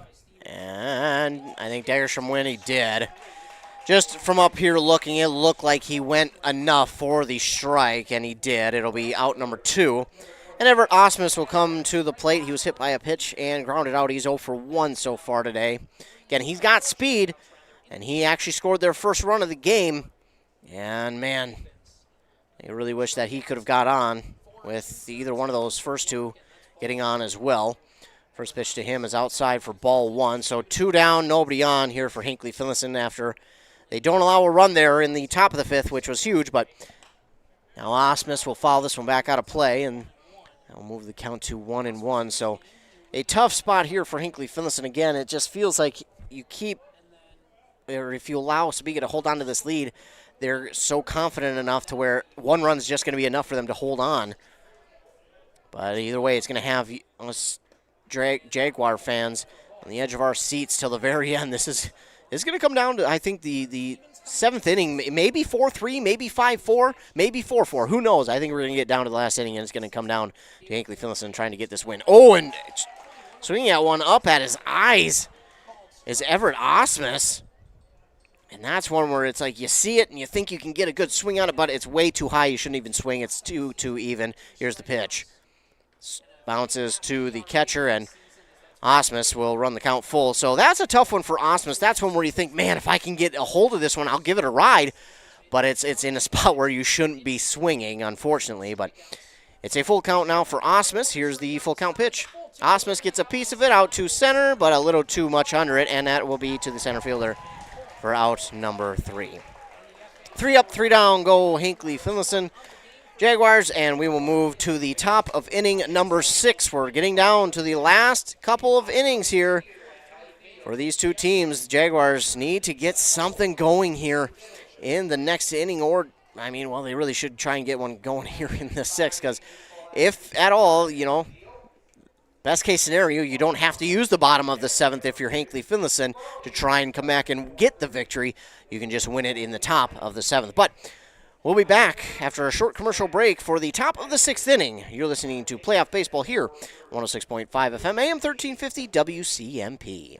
This high school sports season, Wellia Health wants to remind you that they want to help your athletes stay in the game.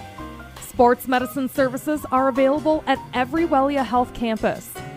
Whether it's the young athlete, the weekend warrior, or the accomplished athlete, injuries can happen. Get back in the game by calling the sports medicine experts at Wellia Health, 320-679-1313. Wellia Health.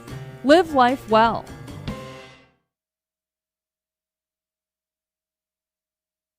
Back here on WCMP 106.5 FM, AM 1350. It is top of the 6th inning, and Hinckley-Finlayson, you know, you hear me say starting to run out of time. Well, what do you mean? How can a team run out of time when they're only down by 1? Well, Sebeka's just so comfortable with this 1-point lead, it seems, that it doesn't seem like they're necessarily need to go and add more runs. Of course, they want to, and they will try to, but it doesn't seem like they need to. They just seem comfortable enough with a 1-point lead to where they can go into each bottom of an inning and feel comfortable with their defense and their pitching to make sure Hinckley-Finlayson doesn't add a run. Well, Von Ruden back out here for a 6th inning of work for Hinckley-Finlayson, and facing the leadoff batter in Parker Kaiser. He did get up in that last inning, but they threw the runner Brinkman out at 3rd. 3 straight balls here to Kaiser, and not a good start. That one's in there for strike 1 from Von Ruden. So 3-1 count.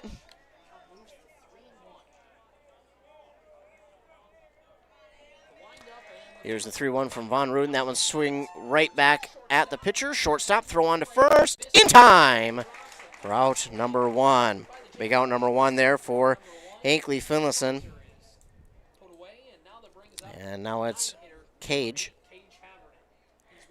Yeah, Cage.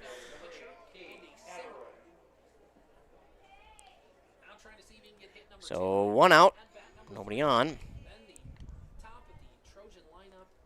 Here's the pitch. Swung on and high bouncer to Von Ruden, and he'll throw it on to first in time for out number 1. So that was a super tough play for Von Ruden to grab, because that one, it bounced, and then it looked like it was almost going to go over his head, but he leaned back, grabbed it, kind of like an OBJ catch, got it into his hand, threw it on to first in time for the second out, and that is huge, because now you have nobody on for Hank Tellers, and even if he does get on, you avoid him getting an RBI. So a big out number 2 there for Hinckley-Finlayson. Obviously, you don't want to let him get on base, but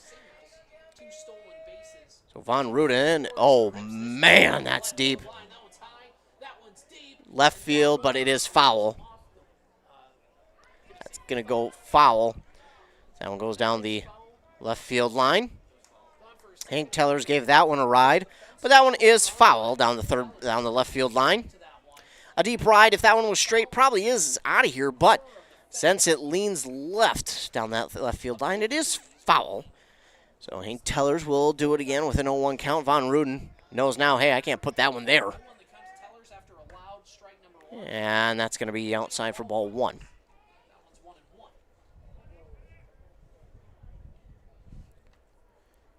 So 1-1 count now for Tellers. Von Ruden gets set, and here's the 1-1 delivery.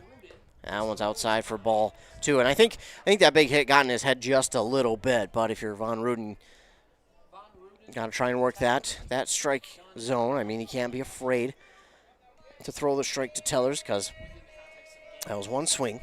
So you got to come back, and ooh, that one's going to be outside.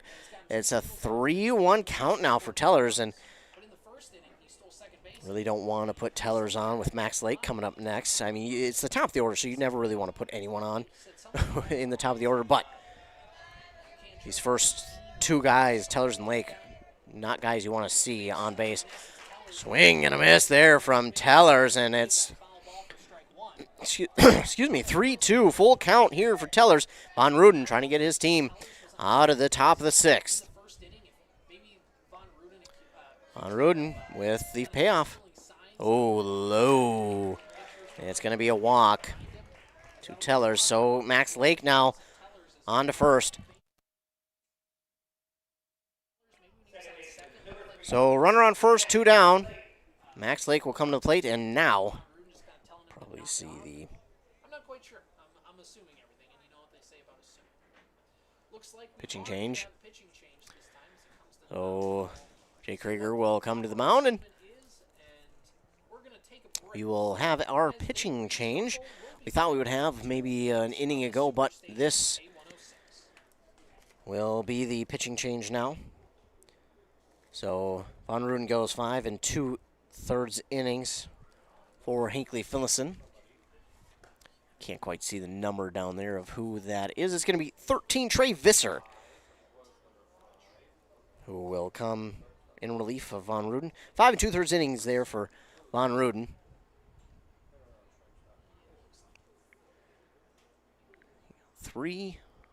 4 strikeouts there for Von Ruden in his time out there. So not a bad outing for Von Ruden. It's been a fun, close game here between these 2 teams. And it's looking like it's going to come down to the end. He did give up 2 walks to Von Ruden. But it is Trey Visser who will be the new pitcher for Hinckley-Finlayson. And while he warms up a couple of times, we'll get a quick commercial break. You're listening to Playoff Baseball on WCMP. High-capacity hydraulics, 4-wheel drive, hydrostatic transmission, horsepower. Ah, you like when somebody speaks your language. Then you better visit the experts at Minnesota Equipment in Isanti. Dozens of tractors, utility vehicles, mowers, and compact utility tractors ready to take home today at a price that won't break the bank. The sale is just the start of the relationship. Minnesota Equipment, Highway 65 in Isanti, or at minnesotaequipment.com. Back here in Piers, top of the 6th, we see a new pitcher here for Hinckley-Finlayson. It is Trey Visser, the new pitcher. After Von Ruden went 5 2/3 innings of work, 4 strikeouts and 2 walks. We've got a runner on first, 2 down for Sebeka, and Hinckley-Finlayson trying to get out of this top of the 6th to go down to the bottom of the inning and try and get their bats a-rolling. Try and get that 1 run back, tie it up at 4, and try and get their first lead of the game. But again, Hinckley-Finlayson does have the benefit of being the designated home team. They will get the last chance in the bottom of the 7th. So again, it's Max Lake at the plate. And the throw's there. Oh, and it did not get him. And Tellers is safe at second.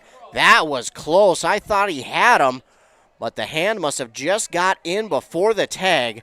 Wow, what a throw there from Max Storley down to second. I thought it was there, but again, the hand must have just touched the bag before the tag was applied.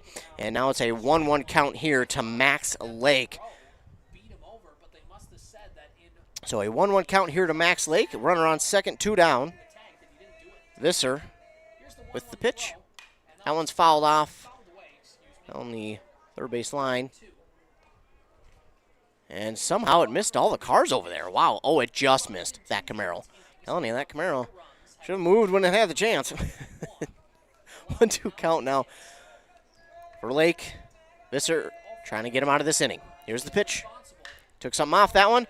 It's a quick roller to the shortstop, throw on to first. In time for out number 3. So the third out will end the top of the 6th. The scoring threat does not come to fruition for Sebeka, and we move to the bottom of the 6th, and Hinckley-Finlayson now has a chance to try and tie this game and also take the lead over Sebeka. Can they do it here in the bottom of the 6th? We will have to wait and see as they trail 4-3.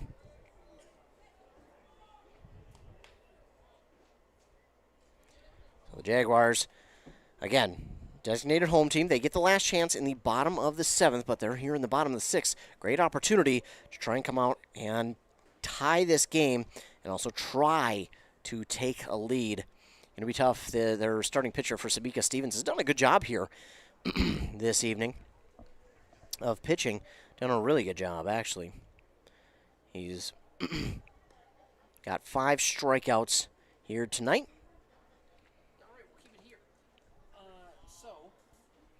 On this 4-3 lead, Hinckley-Finlayson looking to try and add some runs, and the leadoff batter will be Brody Froling. So again, this kind of the same situation they were in the bottom of the 4th, where Brody Froling and Chase Clare could not get on base, and then all of a sudden you got Griffin Steele, who hit a long shot. It wound up being an error, which got him to second, but he would have scored one of the first 2 guys. And then Trey Visser scored Griffin Steele. So this is one of those situations where you really want to see one of these 2 batters, if not both, get on base and then trust the top of the order to drive the runs home. Rolling will watch that one go low for ball 1. Big spot here for Hinckley-Finlayson to try and tie this game up. Again, hear me blab on about tying the game up, but I mean, how huge would that be for Hinckley-Finlayson in this spot? And all of a sudden they feel like they can kind of settle this top of the order of Sebeka down and maybe get back. And if they can't take the lead, if they tie it here in the bottom of the 6th, think about what that would do for them in the 7th inning, just confidence-wise going to the plate. And then they would have the chance to only need to get 1 run home to get the victory. It's a 2-1 count for Froling. He watches that one go outside for ball 3. I apologize. Try and clear the throat there. Now it's 3-1. And here's the pitch from Stevens. Froling, swing and a miss there on that one. It's going to run the count full now for Brody Froling. He did strike out swinging in that at bat in the bottom of the 4th. They really need him here to try and fight to get on base. Oh, and Yeah, he taps it foul. I thought he swung and it bounced, but they're going to say he tapped it. So 3-2, the full count, still for Brody Froling as the leadoff batter. Here's the full count. Froling is going to go down looking. Yeah, man, that was tough. I was kind of wondering why he was watching that one go by. I thought, man, that's good enough to swing at, but it wasn't one he wanted. But in that situation, unfortunately, you do have to be protecting, as there is one down now, and Chase Clare will come to the plate. That one is in there for strike one, and all of a sudden, Stevens is starting to put on a show here in the bottom of the sixth. Again, it just feels like this one run might be enough for either team. This one is low and outside for ball one to Chase Clare. 1-1.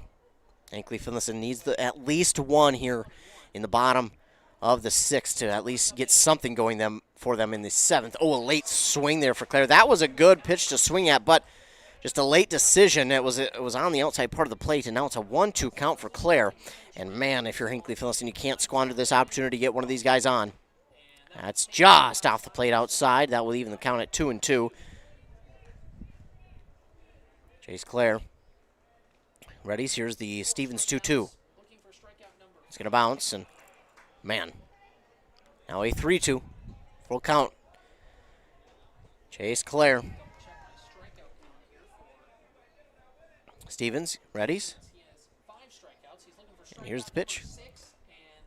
And Clare gets that one.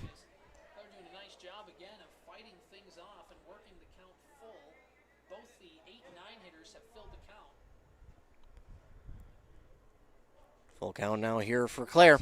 Here's the pitch from Stevens. Whoa. Oh. It's going to get him looking, apparently, for strike three. And that's his sixth strikeout. Wow. That one was low. I thought it hit dirt. I thought I heard it hit dirt.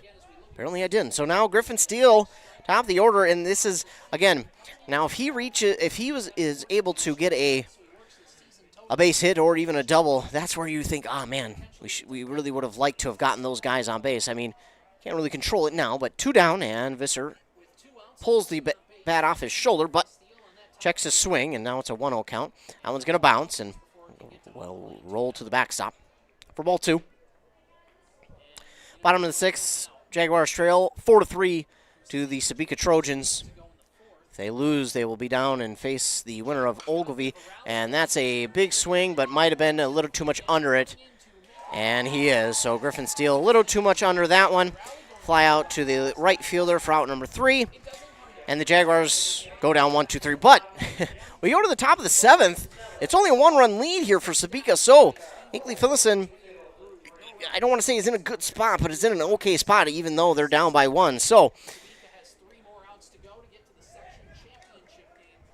it will be the top of the seventh inning as we move on. And obviously the Trojans will try and add a couple more here, but if you're Hinckley-Finlayson, got to be feeling good with how you ended the last couple of innings, not allowing any runs. And you need a big outing here from Visser to try and get your team back to the plate to try and score that game-winning run.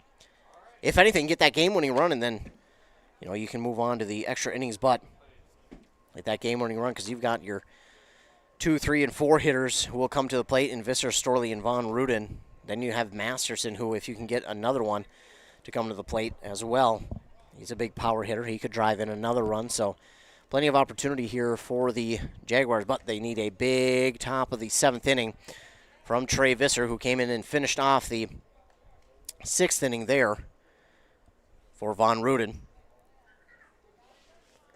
4-3, the Trojans lead. Top of the seventh, approaching that 10:30 mark. Man, I've been out late for games, and I've been out late for baseball, but high school baseball, I don't know if I've been out 10:30 for high school baseball in Piers. I've got to drive back to Pine City tonight, ladies and gentlemen, even Rush City to go to bed. It's going to be a late night for me because this one's still isn't over. I mean, we could be talking extra innings still. This is going to be a late one. And this is one of those where it's going to go extra innings too. it's going to be one of those again where it's like, oh man, it's been a long day of baseball, and now you're getting down. It seems like one team's going to win, but then all of a sudden, the other team ties it up and we're going to extra innings. I mean, if you're Hinckley-Finlayson, you don't necessarily hope for that you would be happy with that just to extend the game. First pitch swinging is Stevens. He pops it up towards the shortstop. Oh, man, he does grab it for out number one. It was a bit of a gasp moment there for some Hinckley-Finlayson fans here. You could hear the audible gasp from the crowd as he does get his glove on it for out number one, but that was that one, I thought that might drop even. But it is caught for out number one, so now that brings to the plate Braden Brinkman. So one down. Nice little off speed there from Visser. Is in there for strike one.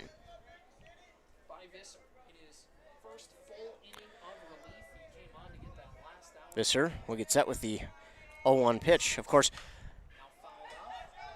you really only hope for that, the one pitch, one out type deal, but that's not the case here for Brinkman as he fouls that one off towards his teammate. His teammate gets out of the way, but 0-2 count now for Brinkman. Visser will try the 0-2, and that one's high and inside for ball one.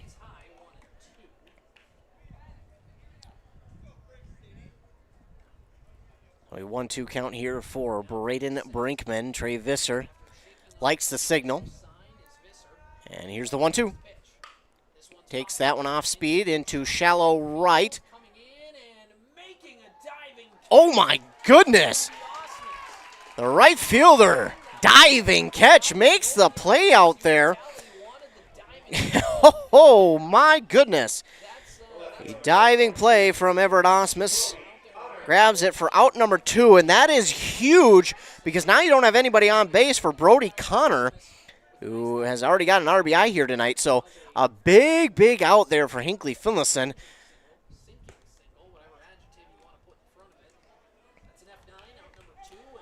So Brody Connor watches that one go by for ball one. And man, for Hinckley-Finlayson, that's a boost. That's a big boost for your team.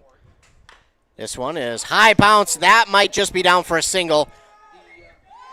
He is safe. Yeah, that one, those that bounce so high like that, you either have to get it right as it's coming down and throw it on to first, or you really have no chance. I mean, and that's one of those where you really had no chance because it bounced over the pitcher, Visser, and then the second base or the shortstop got to it, but there was just no chance by that time. It had such hang time that Connor was able already to get one step away from first by the time the throw was there. So that's so tough. Now Henry Erickson at the plate. And Visser will throw on to first, but the runner is back safely. And it's, again, Henry Erickson. He's 1 for 2 today. Visser looks at the runner at first. Here's the pitch to Erickson, and that's ball one.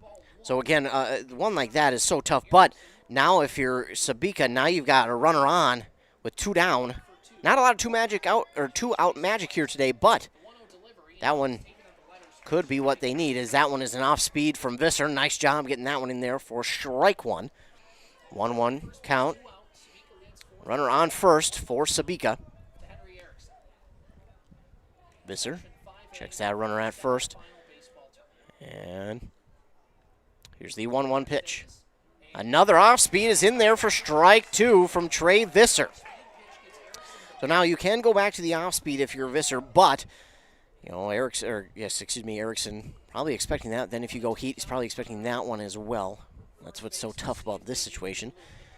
If he lays back on the off speed, he could drill it, but then if you zoom it by him, just high above the letters for ball number 2. Will make it even at 2-2 for Henry Erickson. Visser trying to end the inning. Here's the 2-2. It's in there, and he'll get him looking. Great pitch there from Trey Visser to get Erickson down looking on strike. So we move to the bottom of the 7th. The Jaguars will have 3 outs to work with, but They only need 2 runs to get the victory. 2 runs away from a victory here in the semifinal of Section 5 Single A for Hinckley-Finlayson. 2 runs, but they only have 3 outs, of course, to work with, so they need to get those 2 runs across early as they will work with their 2, 3, 4 hitters in the bottom of the 7th inning.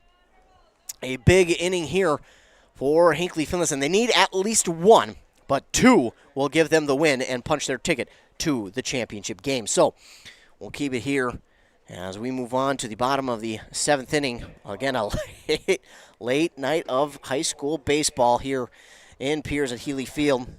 Started all the way back at 2:30 with Ogilvie defeating Bertha Hewitt-Verndale 7-1. And then Mille Lacs fell, sadly ending their season against Pine River Bacchus 17-4. And now, here in this one, Hinckley-Finlayson trails the Sebeka Trojans 4-3. It's the Section 5A semifinal. Winner moves on to the championship on Thursday back here in Piers, but the loser will move on to tomorrow and face the winner of Ogilvie and Pine River Bacchus. That should be a fun game tomorrow, Pine River Bacchus and Ogilvie. It'll be Stevens still out there trying to finish this one off. Here we go. It's Trey Visser will work to the plate. He's 2 for 2. You can kind of feel the Jaguar fans holding their breath here. Everyone on the edge of their seat. Surprised no one's standing, but it's gotten a little bit chilly here as the night has gone along. Stevens going to work quickly, but that one's low for ball 1. Visser has been a pretty patient batter here today, and won't be surprised to see him continue to be patient. Here's the 1-0. Again low for ball 2. Again, Visser being pretty patient at the plate here today. Stevens has been working quickly on the mound, but so far 2-0. That one's in there for strike 1, though. Jaguars need at least 1. And if they get 2, they win. Here's the 2-2. Visser gets a piece, and it will be foul. So the count is even 2-2 now for Trey Visser. Again, down to their final 3 outs. They need 1 run to continue into extra innings, 2 runs to get the win. Stevens steps back on the mound. Readies, here's the pitch. Visser swings and misses for out 1. So not a good look, or I mean, not that it's not a good look, but it's not a good, I can't find the words. I'm too nervous. That's tough for Visser. Again, he's been so patient at the plate here today. Not surprised to see that one go close to full, but swinging and missing on that one. And it's tough to watch. There we go. That's what I meant to say. Yeah, Max Storley tries to duck under that one, but it's in there for strike 1. The 0-1 count here for Mac Storley. Here's the 0-1. Storley thought about it. Nice job holding off as that one is just off the outside part of the plate for ball 1.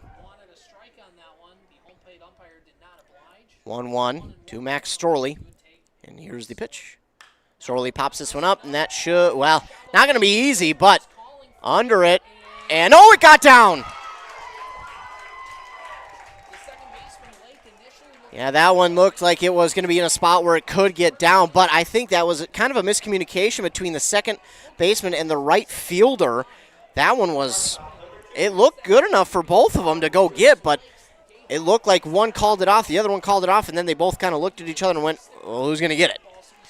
Well, that one's, that's a tough one, but that does get a runner on here for Hinckley-Finlayson, still 1 down. The game-winning run is at the plate here in Lane Van Ruden. They'll check the runner at first. Storley is back safely. So runner on first, 1 out. Game-winning run is at the plate in Van Ruden. Storley is the game-tying run over at first.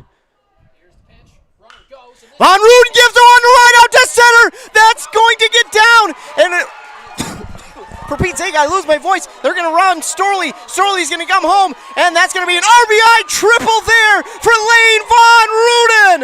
Lane Van Ruden has tied it with an RBI triple. Lane Van Ruden with 1 swing of the bat has tied this game at 4. Wow, Van Ruden, That is exactly what the Jaguars needed. We're tied at 4, bottom of the 7th, and the Jaguars are 90 feet away from winning this one. Jordan Masterson, the man at the plate now for Hinckley-Finlayson, is exactly who you want in this spot to try and get the runner from third home in Von Ruden. Jaguars are 1 run away from heading to the championship game. Looks like we will be going to a pitching change here. It looks like Braden Brinkman will be the new pitcher for Sebeka. That's a tough one for Stevens, as he went 6 1/3 innings of work. Abstract 1,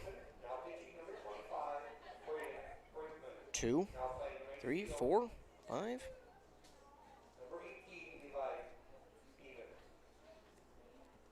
As I try to count these strikeouts here. 1, 2, 3, 4, 5, 6, 7, 8. Strikeouts there for him. So a big situation here for Hinckley-Finlayson. You've got 1 out, runner on third. If you're Jordan Masterson, all you need is to give this one a ride to the outfield, and this game is over with Hinckley-Finlayson in the championship game. Big, big moment here for Hinckley-Finlayson.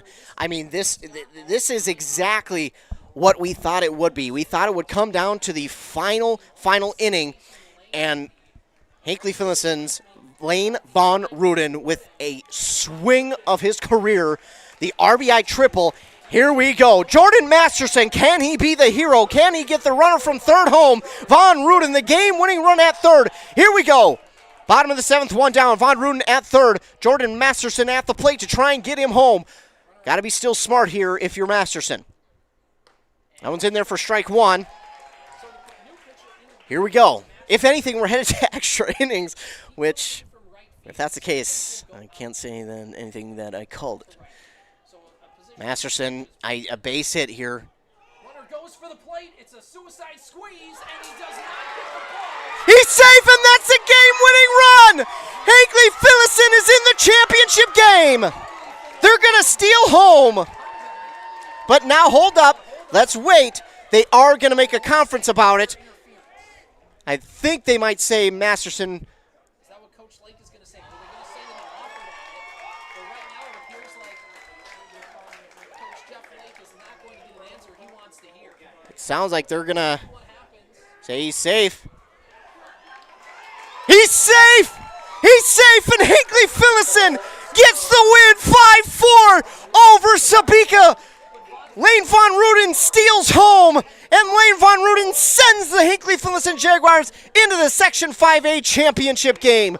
Oh my goodness, a little bit of a controversial call there at the plate, but either way, Hinckley-Finlayson is into the Section 5A championship game on Thursday. Hinckley-Finlayson moves on to the championship game. Congratulations to Hinckley-Finlayson. What a bottom of the 7th it was, and wow, what a game it was. Now Sebeka, there's a good chance they're going to be back in the championship game against Hinckley-Finlayson. I just have a feeling that that is how that championship game is going to look there on Thursday back here in Piers.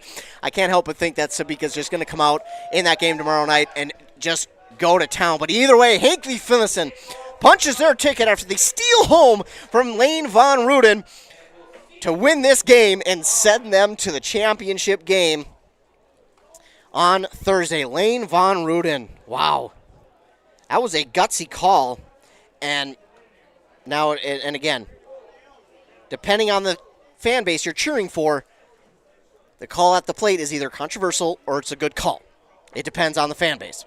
Now, again, I'm not down there. I can't tell. It looked close, but I cannot tell.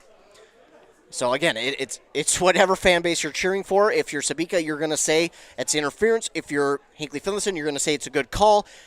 And unfortunately for Sebeka, you have to stick with what the umpires call. Now, again, I feel the way this one's turned out, Sebeka's going to be back in the championship game for a rematch against Hinckley-Finlayson, and that would be awesome. But for this case, Hinckley-Finlayson gets the victory here with Lane Von Ruden. He is definitely the player of the game as he got the RBI triple to get Max Storley home, and then he steals home for the game-winning run. Hinckley-Finlayson with the win, 5-4. They are in the championship game on Thursday here in Piers. They will await the winner of the elimination bracket. Ogilvie will play against Pine River Bacchus tomorrow night. And the winner of that game will play against Sebeka, and then the winner of that game will play against Hinckley-Finlayson on Thursday in the championship game. My goodness, what a game we had. I kind of mentioned it. I kind of alluded to it. I thought this game could come down to the final inning, to the last couple of hits, and it did. And man, I don't think anyone wanted it to end any other. Well, I mean, if you're Sebeka, obviously, but Hinckley-Finlayson, wow, gutsy. I mean, gutsy play call there to send the run from third. Wow, and absolutely, wow. I'm trying to catch my breath here to wrap it up here, but what a play. What a game. And Hinckley-Finlayson is on to the championship on Thursday here in Piers. You bet we'll be here to call that game no matter who they're facing. And I would be surprised if they're facing Sebeka in that championship game. And how cool would it be if Ogilvie wins to have a Great River Conference championship game? That would be fun. Then we'd for sure have a local team of ours in state tournament. So here in this one, Hinckley-Finlayson, as I try to catch my breath, Hinckley-Finlayson was down 1-0. Then they tied it at 1. Then they went down 3-1. And they got one run back to make it 3-2. They got another run back in the fourth, and it was 4-3. And that's how it stuck from the fourth inning till this seventh inning. Then that sixth inning looked like we could get a run on either side. No one got there. Seventh inning, Sebeka went one. They almost went 1-2-3, but then in this third inning, it didn't start out well. Trey Visser went down swinging, and it was like, oh no. If you were a Hinckley-Finlayson fan, you're like, oh no. No, it can't end this way. Then all of a sudden, Max Dorley comes to the plate. He gets a single. He gets on base. Then Lane Von Ruden comes in with the swing of his career to get the RBI triple, and I don't think I've seen Von Ruden run so fast this year. He got into third, and then he steals home to get the victory here for Hinckley-Finlayson, 5-4. Lane Von Ruden will be the game-winning pitcher here as he went 5 2/3 innings. Trey Visser finished it up with 1 1/3 inning there. And Visser on the inning did grab one strikeout. He did grab a strikeout and walked one batter.